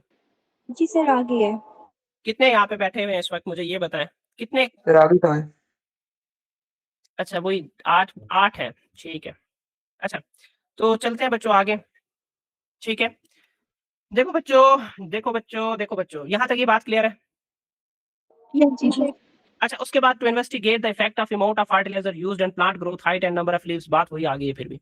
यहाँ पे आपने different fertiliser, potassium, nitrogen, phosphate, ठीक है, कि ये डिफरेंट मिनरल्स हैं, उनका आपको टेबल दिया गया होगा कि एक मतलब ऐसा प्लांट होगा जिसमें नाइट्रोजन दिया गया होगा, तीसरा ऐसा होगा जिसमें फास्फेट दिया गया होगा, चौथा ऐसा होगा जिसमें आपको पोटाशियम दिया गया होगा। तो जस्ट आप लोगों ने क्या करना है, उनकी कंपैरिजन को नोट करना है। और एक चीज और आप लोगों ने याद रखनी है कि भाई ये जो ये फर्टिलाइजर है ये सारे एक काम के लिए नहीं यूज होते, इनका काम डिफरेंट है। नाइट्रोजन किस काम के लिए बेसिकली यूज होता है, फास्फोरस किस लिए यूज होता है, पोटाशियम किस लिए यूज होता है, ये भी आप लोगों को देखना है, कंपैरिजन करना है। बात समझ में आई है? Yes sir. ठीक है, इस तरीके का चले, मैं इस तरीके का जो टेबल है वो इंशाल्लाह मैं आपको एक जनरल ग्रुप में शेयर कर दूंगा, ठीक है। उससे आप लोगों को समझ आ जाएगा कि आपके यहाँ पे क्या बात की जा रही है। अच्छा अब उसके बाद नेक्स्ट पे जो आ जाए, ये investigate the effect of temperature और pH on enzyme activity. Yes, वैसे अगर आप प्लांट के हवाले से बात कर ले तो भी सेम ही होगा इफेक्ट, ज्यादातर जैसे एनिमल में होता है वैसे प्लांट में होता है। प्लांट भी स्पेसिफिक टेम्परेचर पे काम करते हैं और स्पेसिफिक पीएच पे काम करते हैं, ठीक है, और उनके एंजाइम भी इसी एक्टिविटी पे काम करेंगे। बात समझ में आ गई है? वैसे ही सर होगा जो जी बोले जो बोले। प्लांट्स वगैरह होते हैं उनके तो टेम्परेचर वेरी करता रहता है ना सराउंडिंग एनवायरनमेंट के हिसाब से, देखिए कोई मेरे ख्याल स्पेसिफिक से टेम्परेचर नहीं होता। जहाँ तक मुझे मतलब क्लियर मुझे अभी नहीं है, मेरे ख्याल से 25 से 40 तक का जो टेम्परेचर होता है प्लांट के लिए सूटेबल होता है। उसके बाद 40 से जब बढ़ता है तो उनके स्टोमेटा क्लोज होना शुरू हो जाता है, या सर मेरा 45 समझ के ये तो बाद। सही, तो जनरल ऑल ऑर्गेनिजम्स के लिए ना, प्लांट एनिमल ऑलमोस्ट सब इसी के इन बिटवीन लाई करते हैं। हाँ हाँ, ये तो प्लांट के लिए भी यही है, प्लांट के लिए भी यही है। लेकिन जब बात करते हैं ना 45 की, तो 45 के बाद जो प्लांट है उनके स्टोमेटा बंद होने स्टार्ट हो जाते हैं। ओके बात सर। समझ? अच्छा अब उसके बाद बच्चों नेक्स्ट ये है कि to investigate the effect of light intensity on the rate of photosynthesis, कि लाइट इंटेंसिटी का जो फोटोसिंथेसिस है उस पर क्या इम्पैक्ट है, ठीक है। कि इसमें जो मेरे ख्याल से, इसका मैंने थोड़ा सर्च नहीं किया, इसके लिए मैं माजरत करता हूँ, ठीक है, इसका मैंने सर्च नहीं किया। अच्छा इसका मैं आपको बाद में बता दूंगा। To investigate the effect of different amount of water in soil on plant growth, ये सिंपल है बच्चों। 5 गमले रख देंगे, एक में जो ना वाटर ज्यादा देंगे, दूसरे में कम देंगे, तीसरे में नहीं देंगे नहीं। अब सिंपल सी बात है, जिसको वाटर प्रॉपरली मिल रहा है वो ग्रो करेगा, जिसको नहीं मिल रहा वो क्या करेगा, क्या करेगा? ये सेम है, ये सेम है, ये जो यहाँ पे हमने प्रैक्टिकल बात की ना इसकी, ये amount of fertiliser on the plant growth and number of leaves, और ये भी सेम होगा, सिर्फ उसका वैल्यू चेंज कर देंगे। बात समझ में आई है? उसमें डाटा चेंज कर देंगे, बाकी सेम होगा। ये जितने भी मैं क्वेश्चंस की बात कर रहा हूँ ना ऑलमोस्ट, ये क्या होंगे, टेबल वाले क्वेश्चन है। बात समझ में आई है? यस। ये टेबल यस वाले सर। क्वेश्चन सारे। अच्छा अब उसके बाद आगे बच्चों, ये आपका सेकंड जो सेक्शन है, ठीक है, सेकंड सेक्शन 5 से ज्यादा 6 मिनट लेगा जो मैं आपको बताने जा रहा हूँ। बच्चों सबसे पहले तो ये कि आपको माइक्रोस्कोप की लेबलिंग आनी चाहिए, माइक्रोस्कोप की। लेबलिंग आनी चाहिए। अब उसके बाद बच्चों आप लोगों ने क्या करना है कि to find and draw the particular tissues, ये सारे टिश्यूज इनकी बात की जा रही है बच्चों, कि इनका जो मैं आप खुद से कह रहा हूँ बच्चों, आप लोगों ने इन सब के जो स्ट्रक्चर है उसको आपने प्रैक्टिस करना है, स्ट्रक्चर और उसकी लेबलिंग आपको पता होना चाहिए। अब पेपर में क्वेश्चन उसके स्ट्रक्चर के हवाले से भी आ सकता है कि भाई आप बताओ मोनोकॉट का स्ट्रक्चर कौन सा है, डाइकॉट का स्ट्रक्चर कौन सा है। पहली बात तो ये आपको आइडेंटिफिकेशन दी जा सकती है। सेकंड चीज ये कि आपको बताया जाएगा भाई लेबलिंग करो। थर्ड चीज ये है कि आपको मोनोकॉट एंड डाइकॉट के जो जैलम या फ्लोएम या कोई भी टिश्यू ऐसा, उसके हवाले से आपको कंपैरिजन दिया जाएगा, भाई करो कंपेयर। बात समझ में आई है?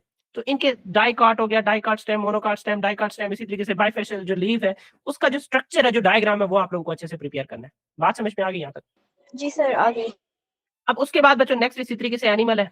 एनिमल के उसमें जो ये सेमिनेफिरस ट्यूब्यूल्स है, ग्राफिन फॉलिकल है, आर्टरी, वेन, कैपिलरी, जो ट्रांसफर सेक्शन ऑफ पेंक्रियास, इसका जो डायग्राम है वो भी आपको अच्छे से तैयार होना चाहिए विद लेबलिंग। बात समझ में आ गई? Okay sir. उसके बाद ये तो थे परमानेंट स्लाइड, ये कौन से थे? Permanent permanent slide slides. वाले। हाँ उसके बाद बच्चों टेम्परेरी स्लाइड्स होते हैं। टेम्परेरी स्लाइड में अब यहाँ पे भी उन्होंने आपकी बुक में आगे हम एक छोटा सा उसमें पीबीए में दिया हुआ है असेसमेंट में, मतलब वो जो क्या होता है सैंपल पेपर।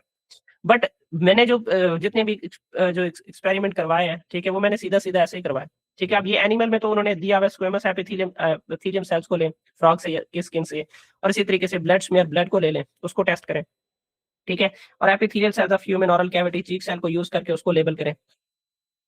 ये आपकी जो बुक है, मतलब मैं आपको इसके लिए भी वही कहना चाह रहा हूँ बच्चों, इनका भी डायग्राम ही याद करें, ठीक है। इनका डायग्राम स्क्वेमस एपिथेलियम कैसा है उसका स्ट्रक्चर याद करें, उसका डायग्राम याद करें, ठीक है। और ब्लड स्मेयर, ठीक है, जब वो प्रिपेयर करते हैं, ठीक है, अब जो ब्लड है, स्पेशली यहाँ पे वही रेड ब्लड सेल की बात आ जाती है इसके लिए, उस रेड ब्लड सेल का आपको जो है वो आइडेंटिफिकेशन दी जाएगी, ठीक है। अच्छा, वैसे एक और भी चीज है कि वो जो मैग्निफिकेशन है उसको भी हम मेजर करते हैं, ठीक है, कि यहाँ पे इतने में यहाँ पे रेड ब्लड सेल काउंट कितने हैं, तो वो आपके प्रैक्टिकल का हिस्सा नहीं है, ठीक है। तो अब बच्चों जो मैंने बात की है कि स्क्वेमस एपिथेलियम सेल की बात कर लें, या ब्लड सेल्स की बात कर लें, या epithelial cells of human oral cavity की बात कर लें, ये जो पीबीए की जो बुक्स दिए हुए हैं, हर बुक में जो है इनके डायग्राम बने हुए हैं, आपने उस डायग्राम को करना है, सीधा सीधा डायग्राम को अच्छे से देखना है, ओके। यस। Okay sir. अब इसके बाद सेम चीज ये लीफ एपिडर्मिस है, ये लीड एपिडर्मिस लिखा हुआ है, लीफ एपिडर्मिस है, उसमें स्टोमेटा गार्ड सेल्स और एपिडर्मल सेल्स, उनको आपने उसके डायग्राम की प्रैक्टिस करनी है। और उसके बाद ये ओनियन एपिडर्मल सेल्स है, ठीक है। ओनियन का बच्चों ये बहुत इंपॉर्टेंट है बच्चों ये, ठीक है। आपको ये आप अभी मैं ये देखें, ये मैं सिंपल 1 मिनट दे मुझे, मैं ये सर्च कर रहा हूँ आपके सामने, ठीक है। ये देखें कि ओनियन एपिडर्मिस अंडर माइक्रोस्कोप, ये वाला बच्चों डायग्राम है, ये देखें, ये आपको सीधा सीधा बोल दिया जाएगा कि भी ड्रा ओनियन के स्ट्रक्चर को ड्रा करें। बात समझ में आई है? ये देख रहे हो ना, ये आपको लेबलिंग दे दी जाएगी इसकी। आवाज आ रही है मेरी? जी। यस। Yes sir. उस वक्त ठीक है, आवाज फिर भी आप लोगों को आ रही है, तो ये गम मुझे जिंदगी भर रहेगा यार।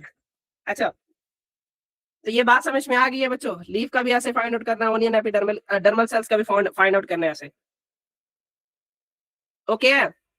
यस। Yes sir. उसके बाद बच्चों चैप्टर आपका कौन सा था? ब्लड क्रोमोसोम एंड डीएनए था, क्या नाम है, श्राव, जी जी। जिसमें हमने जो ना वो जो मैं अक्सर कहता हूँ कि बच्चों वो न्यूमेरिकल कर ले, ठीक है, जेनेटिक्स के न्यूमेरिकल, वो इसमें ब्लड ग्रुप का न्यूमेरिकल आएगा। क्या हुआ? वो इनहेरिटेंस था। वो इनहेरिटेंस वाला बच्चों, उसमें वो न्यूमेरिकल दिया होगा कि बच्चे का फादर का ब्लड ग्रुप ये है, मदर का ये है, बताओ बच्चों का कैसा होगा? बात समझ में आ गई यहाँ तक? यस। चले Yes, इसका मैं sir. यहाँ से आपको बता देता हूँ, ये देखें इधर इस क्वेश्चन में बच्चों, ये देखें, ठीक है, कि ये जो फादर है, ठीक है, इसमें एंटी सीरम मौजूद है, ठीक है, मतलब ये कि इसका जो सिकंदर है उसका जो ब्लड ग्रुप है बच्चों वो कौन सा है? ए पॉजिटिव है, मतलब ए ब्लड ग्रुप है, ठीक है। और उसके बाद बच्चों यहाँ से ये जो एंटी सीरम है, ठीक है। अब इसमें बात कर लें कि ये जो ये मतलब मदर का ये जस्ट हाँ, ये जो मदर का बच्चों ब्लड ग्रुप यहाँ पे दिया हुआ है वो बी दिया हुआ है। अब असद का जो है उसमें वो ओ दिया हुआ है। इसी तरीके से बात कर ले जो हीरा है बच्चों, उसका जो ब्लड ग्रुप दिया हुआ है वो क्या दिया हुआ है? ए दिया हुआ है, ठीक है। अब यहाँ तो एक ऐसा बना हुआ है, बट आप लोगों को इस तरीके से ब्लड ग्रुप दिए जाएंगे, यहाँ आपको सीधा सीधा बोल दिया जाएगा कि फॉर एग्जाम्पल सिकंदर है, उसका ब्लड ग्रुप ए है, उसका ब्लड ग्रुप ए है। इसी तरीके से उसकी वाइफ मारिया है तो उसका ब्लड ग्रुप बी है। अब आप लोगों से बोलेंगे कि क्या ये एक्सपेक्टेड है कि जो डॉटर है या सन है वो प्रोड्यूस हो जिसका ब्लड ग्रुप ओ हो? Is it possible? वो आपसे ऐसे क्वेश्चन करेगा। बात समझ में आई है?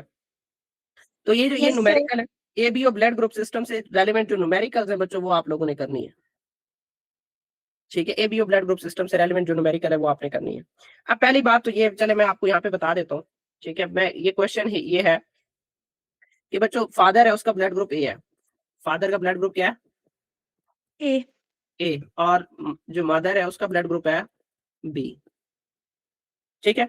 अब आप लोगों से पूछा जाएगा कि क्या ये एक्सपेक्टेड है कि what is the probability of son या daughter with blood group O? Son या डॉटर, प्रोबेबिलिटी ऑफ सन और डॉटर विद ब्लड ग्रुप क्या होगा? उसका ओ होगा। कि भाई फादर का ब्लड ग्रुप ए है, मदर का ब्लड ग्रुप बी है, तो एक्सपेक्टेड प्रोबेबिलिटी क्या है कि भाई हो सकता है कि भाई उससे ओ ब्लड ग्रुप वाला जो बेबी है वो प्रोड्यूस हो। अब देखें, एक इसके लिए दो तरह के बच्चों कंडीशन एप्लीकेबल है। मुझे ये बताओ, सारे बैठे हो पहले ये बताओ। अच्छा बच्चों देखो, प्यारे बच्चों, मैंने क्या कहा था कि फादर है उसका ब्लड ग्रुप क्या है? ए है, और जो मदर है उसका ब्लड ग्रुप क्या है? बी है। अब मैं कह रहा हूँ कि आपसे क्वेश्चन ये है कि जो सन या डॉटर प्रोड्यूस हो उसका blood group O, is it possible? अब इसके दो कंडीशन है, दो तरीके से हम इस न्यूमेरिकल को सॉल्व कर सकते हैं। पहली बात तो ये कि हमें फाइंड आउट करना है कि अलील कौन सा है, कि डोमिनेंट अलील है या रिसेसिव अलील है या हेट्रोजाइगस है या होमोजाइगस है। अगर हम यूज करते हैं बच्चे, मैं कह रहा हूँ कि ये फादर है और ये मदर है, और फादर का मैं कंडीशन यूज करता हूँ कि इसके जो अलील्स हैं वो capital A capital I capital A I capital A, और जो मदर के हैं बच्चों वो क्या है कि आई कैपिटल बी और आई कैपिटल बी। अब इस केस पे देखो कि यहाँ से क्या आएगा बच्चों, ए ब्लड एक अलील ए आएगा और इधर से क्या आएगा बच्चों, बी आएगा। अब मैंने यहाँ पे एक ए और एक बी क्यों लिखा है, कोई बता सकता है? वैसे तो ये जनरल है। जब अलील्स क्या होंगे बच्चों, होमोजाइगस होंगे तो हम एक को ले आएंगे, अगर अलील क्या होंगे, हेट्रोजाइगस होंगे तो हम क्या करेंगे, दोनों को लिखेंगे। बात समझ में आई है? यस हेलो, बात समझ में आई है? चलो, सर अब इस केस में बच्चों क्या होगा कि जो बच्चे प्रोड्यूस होंगे उनका ब्लड ग्रुप क्या होगा, ए बी होगा। ए बी होगा। बी बात समझ में आई है? जितने भी फॉर एग्जांपल 4 बच्चे प्रोड्यूस होते हैं तो चारों के चारों क्या होंगे, ए बी वाले। अब ये जो स्टेटमेंट था कि भाई सन या डॉटर ओ ब्लड ग्रुप वाला होगा, वो तो इस तरीके से तो नहीं आ रहा कि अगर दोनों होमोजाइगस हो ब्लड ग्रुप। बात समझ में आई है कि अगर दोनों होमोजाइगस हो ये पॉसिबल नहीं है। तो अब क्या करना होगा हमें? सर जी एक क्वेश्चन है सर। जी जी बोले बच्चे। सर जी एक नॉर्मल फादर ना सर, एक हीमोफीलिया वो वुमेन से शादी करता है तो उसके सन्स में कौन सा ब्लड ग्रुप आएगा सर? मुझे ये बताओ कि वो जो होमोफिलिया है वो एक्स लिंक्ड डोमिनेंट है या रिसेसिव है? वो रिसेसिव है। सर रिसेसिव है सर। तो अगर वो रिसेसिव ठीक है सन में आ गया वो क्रोमोसोम एक्स क्रोमोसोम, तो सन में आ सकता है ना, फिर मदर से सन को एक्स क्रोमोसोम जा सकता है ना, ठीक है। अच्छा बच्चों, फादर क्या है, उसका ब्लड ग्रुप ए है और मदर का ब्लड ग्रुप क्या बी है। इस केस में हमें चाहिए कि ओ ब्लड ग्रुप का आना लाजमी है, तो मतलब हमारी प्रोबेबिलिटी क्या, क्वेश्चन ये है। तो इस केस में बच्चों हम बात कर रहे हैं कि दोनों जो फादर और मदर के अलील हैं वो होमोजाइगस नहीं होंगे। होमोजाइगस क्या होंगे, नहीं होंगे। तो इस केस में हमें क्या लेना पड़ेगा, हेट्रोजाइगस। क्या लेना पड़ेगा हेट्रोजाइगस कि फादर के जो अलील है वो कैपिटल ए आई ए और स्मॉल आई होंगे, और जो मदर के जो अलील होंगे बच्चों वो कैपिटल बी और क्या होंगे, स्मॉल आई। ठीक है। अब जब बच्चों आप इनको क्रॉस करवाएंगे, ठीक है, आप इनको क्रॉस करवाएंगे इस तरीके से, तो आप देखें कि एक्सपेक्टेड है ये आई और ये आई बी, आई ए और आई बी आपस में कंबाइन हो, आई ए और आई बी आपस में कंबाइन हो, और ब्लड ग्रुप क्या आएगा इस केस में, ए बी। ब्लड ग्रुप क्या आएगा, और सेकंड के केस में ये कैपिटल आई ए और स्मॉल आई आपस में कंबाइन हो, इस केस में ब्लड ग्रुप कौन सा आएगा, ए ग्रुप। नेक्स्ट में बच्चों क्या होगा कि ये स्मॉल आई इस कैपिटल आई बी के साथ कंबाइन होगा, तो वो आई बी और स्मॉल आई आएगा, तो ब्लड ग्रुप कौन सा होगा, बी आएगी। हाँ। अब उसके बाद बच्चों नेक्स्ट ये स्मॉल आई और स्मॉल आई आपस में कंबाइन हुए, अब बताओ ब्लड ग्रुप वो आ गया ना, ओ ब्लड ग्रुप। वो ब्लड ग्रुप और उसकी प्रोबेबिलिटी कितनी है, 1/4 25%। 25%। ठीक है, बात समझ में आ गई है? इस तरह का क्वेश्चन भी दिया जा सकता है, यस सर। ठीक है। अच्छा, अब उसके बाद देखो बच्चों कि नेक्स्ट क्या चीज है। नेक्स्ट ये आपसे पूछा जा सकता है कि आर एच पॉजिटिव या आर एच नेगेटिव के हवाले से, ठीक है, आर एच पॉजिटिव या आर एच नेगेटिव के हवाले से पूछा जा सकता है। अब वो कैसे कि भाई अब जैसे यहाँ पे ये देखें इसके अंदर का जो ब्लड ग्रुप कौन सा है, आर एच पॉजिटिव है, और मारिया का बी पॉजिटिव है, मतलब उसमें आर एच दोनों में आर एच मौजूद है। अब ए पॉजिटिव और बी पॉजिटिव वाले हैं, ठीक है। अब देखें यहाँ पे आप लोगों से नेक्स्ट ये पूछा जा रहा है, ठीक है, कि ये देखें कि पॉसिबल जो चिल्ड्रन प्रोड्यूस होंगे उसमें कौन कौन से ब्लड ग्रुप पॉसिबल है, ठीक है। तो अब जो कि यहाँ पे ये हेट्रोजाइगस कंडीशन में था और यहाँ पे भी क्या था, हेट्रोजाइगस कंडीशन में था, ऐसे है कि नहीं है, ऐसा ही है। ऐसा ही है, ठीक है। तो अब एक और चीज है, अगर इनके ये जो ब्लड ग्रुप ए था, ठीक है, वो हेट्रोजाइगस कंडीशन में था, तो क्या उसका वो जो आर एच पॉजिटिव या R H negative blood group है वो भी तो हेट्रोजाइगस है, एक्सपेक्टेड है, वो भी क्या लेना है आपने, हेट्रोजाइगस। तो इस पे फिर बच्चों दोनों प्रोबेबिलिटी पॉसिबल है कि अगर ये कहीं पे स्मॉल आर आपस में क्रॉस हो रहा है, कहीं पे क्या हो रहा है, ये स्मॉल आर और स्मॉल आर आपस में कंबाइन हो रहा है, तो वो क्या बनाएगा फिर, आर एच नेगेटिव। क्या बनाएगा, R H negative. R H negative. ये बात कितनों को समझ में आ रही है, कितनों को समझ में आ रही है, नहीं आ रही। मैं उसी को ले लेता हूँ साथ में बच्चों की, ये हमारा कैपिटल आई ए और स्मॉल आई, और दूसरा ये तो हमारा एक हो गया, और दूसरा साथ में आपका आएगा कैपिटल आर स्मॉल आर, और यहाँ पे बच्चों आपका कैपिटल आई बी स्मॉल और ये कैपिटल आर और स्मॉल आर आएगा। अब यहाँ से बच्चों ये चारों के चारों आपके अलील आएंगे, ठीक है। अब मतलब ये हो जाएगा आपका आई ए और आर एक साथ आ गया, ठीक है, और इसी तरीके से आपका क्या आ गया आई ए स्मॉल आई, और इसी तरीके से क्या आएगा आपका small R.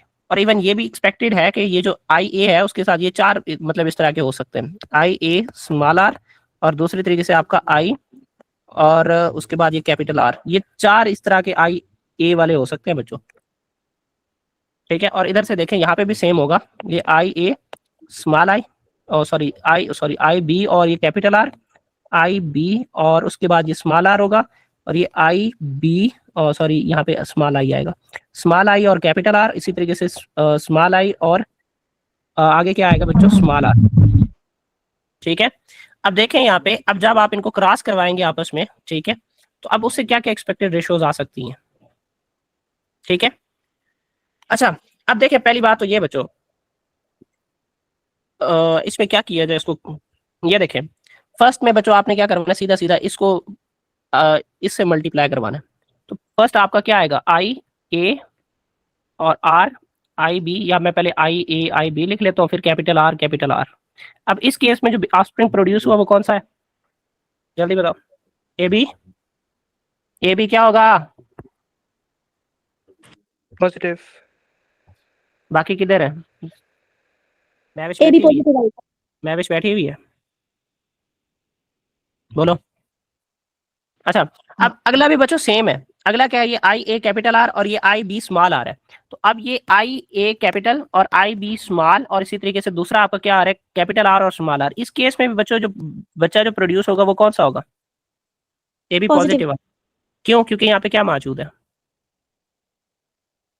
Small capital R मौजूद है। Capital R. अब हाँ इसी तरीके से अगर आप इसी तरीके से आगे मल्टीप्लाई करते जाए तो ये आई ए, ठीक है, और यहाँ पे इसके हवाले से मेरे ख्याल से यहाँ पे स्मॉल है। हाँ अब देखो बच्चों ये आई ए कैपिटल और उसके बाद ये स्मॉल आई है बीच में, और यहाँ पे कैपिटल आर और कैपिटल आर।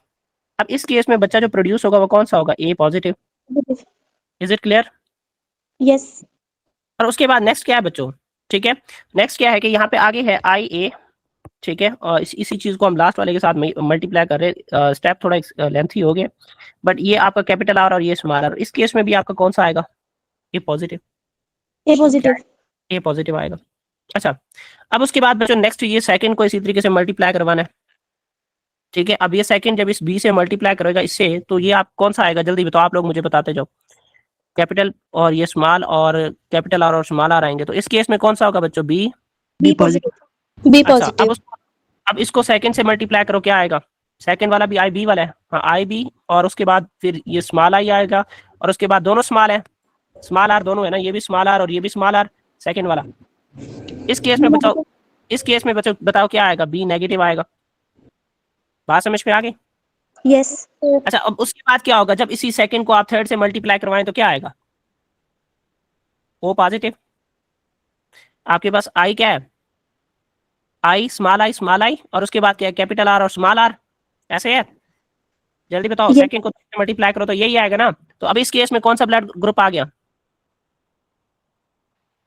ओ पॉजिटिव आएगा। चले अब उसके बाद आगे चले, आगे अब इस 2 को आपने लास्ट वाले के साथ मल्टीप्लाई करना है। अब मजे की बात है, अब नेक्स्ट ब्लड ग्रुप आ रहा है स्मॉल आई स्मॉल आर, तो क्या आएगा बच्चों, ओ नेगेटिव। O negative. अब आपके बच्चों कौन से दो ब्लड ग्रुप नेगेटिव रहते हैं, ए नेगेटिव और दूसरा कौन सा, O negative. O negative. O negative. बात समझ में आई है, यस सर। जी सर। बात समझ में आई है, ठीक है। तो चले आगे चलते हैं, इसको मैं किधर लिखूं, चलें कोशिश करते हैं इधर ही घुसाने के बीच में। अच्छा बच्चों अब उसके बाद हमारा थर्ड है ये आई ए और दूसरा इधर आई बी आएगा, आई ए आई बी, और उसके बाद ये कैपिटल आर और कैपिटल आर आ रहा है, तो ये भी कौन सा होगा बच्चों, ए बी पॉजिटिव होगा। हाँ A B positive, is it? Yes yes. A B positive है। अच्छा अच्छा उसके बाद बच्चों इस थर्ड को आपने सेकंड से मल्टीप्लाई करवाना है, आ गया आपका next blood group A B I B और स्मॉल आर। अब कौन सा आ गया बच्चों, O B negative. A B negative. और उसके बाद इसी तरीके से इस थर्ड को आपने किसके साथ मल्टीप्लाई करवाना है, थर्ड के साथ, तो क्या आएगा जल्दी बताओ, थर्ड को ओ थर्ड से, पॉजिटिव। चले थर्ड, एक मिनट लिख मिले प्रॉपरली बच्चों, थोड़ा कलर चेंज कर दो ताकि आइडेंटिफाई हो। अब बताएं आपका ये आई ए आ गया और इधर से भी क्या आ गया, आई ए और स्मॉल आई, और उधर से देखो ओ पॉजिटिव कैसे आ रहा है, ये है ना बच्चों, थर्ड आई ए है और इधर से थर्ड स्मॉल आई पे है, तो ये बी बच्चों पॉजिटिव। ए पॉजिटिव आएगा। क्या आएगा बच्चों, ये ए पॉजिटिव। ए और उसके पॉजिटिव। बाद इसी थर्ड को जब 4 से मल्टीप्लाई करोगे तो आपका नेक्स्ट ब्लड ग्रुप आ जाएगा, मुबारकबाद। नेक्स्ट ब्लड ग्रुप कौन सा, आपका आई ए, ठीक है, और small I, small R, small R, अब ये कौन सा आपका ब्लड ग्रुप आ गया। A negative. अच्छा अब देखिए आप अगले को मल्टीप्लाई करें या ना करें, आपको ए बी पॉजिटिव भी मिला, ए बी नेगेटिव भी मिला, ए पॉजिटिव भी मिला, ए नेगेटिव भी मिला, ओ पॉजिटिव भी मिला और ओ नेगेटिव भी मिला। बात समझ में आई। यस। तो ये सारे जो चिल्ड्रन मतलब तमाम ब्लड ग्रुप के चिल्ड्रन हो सकते हैं। बात समझ में आई है। एक चीज, एक और चीज भी याद रखो बच्चों, इस तरह का आपको कॉम्प्लेक्स क्वेश्चन नहीं दिया जाएगा, समझ आई है। यस। इतना डिटेल में आप लोगों से कुछ भी नहीं पूछा जाएगा कि आप आधे घंटे बैठ के जो ना बैठे रहो, मथा लगाते रहोगे ये कैसे होगा, ठीक है। बट आप लोगों को ऐसे ही है, ठीक है, या आपको चिल्ड्रन का ब्लड ग्रुप दे दिया जा सकता है, ठीक है, आपको कहा जाएगा कि भाई कि चिल्ड्रन का ब्लड ग्रुप ओ है, अब बताओ फादर का क्या एक्सपेक्टेड है, या चिल्ड्रन का ब्लड ग्रुप ओ नेगेटिव है, फादर या मदर का क्या एक्सपेक्टेड है, वहां से आपको फाइंड आउट करना होगा। चले बात समझ में आ गई यहाँ तक। यस। चले उसके बाद बच्चों आगे चलो, ठीक है। यहाँ पे आगे जो मेन चीज ये देखें, ये sporophyte and gametophyte generation of one plant, जिसे एडियंटम कह रहे हैं हम। अब बच्चों इसका वही उसका जो लाइफ साइकिल है, लाइफ साइकिल या उसके जो डायग्राम्स है बच्चों, ठीक है, डायग्राम उसको आपने अच्छे से देखना है, ठीक है, उसको आपने अच्छे से देखना है, स्पोरोफाइट जनरेशन को, गेमेटोफाइट जनरेशन को। बात समझ में आई है। ये सारी लेबलिंग वाले, लेबलिंग और आइडेंटिफिकेशन वाले क्वेश्चन है बच्चों। अब आगे ये structure of male and female cone of Pinus, ये मेरे ख्याल से जिम्नोस्पर्म में आ जाता है ना, ये पाइनस प्लांट जिम्नोस्पर्म में है। यस। हाँ जिम्नोस्पर्म है बच्चों, उसका मेल एंड फीमेल जो कोन है उसको, उसके स्ट्रक्चर को आपने आइडेंटिफाई करना है। अगर क्वेश्चन में आ जाता है तो उसको आपने आइडेंटिफाई करके बताना है। एक 1 नंबर का क्वेश्चन आएगा बच्चे, 1 नंबर का। बात समझ में आ गई यहाँ तक।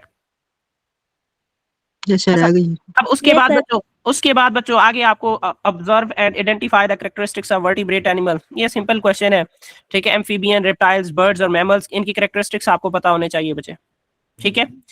वैसे तो हमें पता चल जाएगा ना ये कुत्ता है, ये बिल्ला है, ये मेंढक है, बट इनके कैरेक्टरिस्टिक्स भी आपको आने चाहिए, ठीक है, ओके है। यस।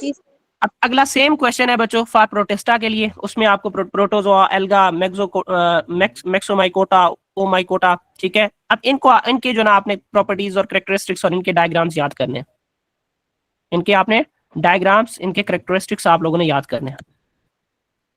बात समझ में आई है। Yes sir. बस जी सर।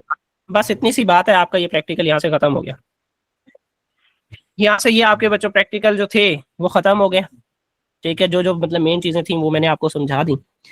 अब उसके बाद, ठीक है, अगर वैसे टाइम ज्यादा हो गया, ठीक है, अगर चाहते फिर भी हो तो जो पीबी है उसको मैं समझा दूंगा, या फिर नहीं सर। ठीक है जी। शेर मोहम्मद ने नहीं कह दिया, शेर मोहम्मद ने कह दिया कि नहीं पढ़ना तो नहीं पढ़ना, बात खत्म।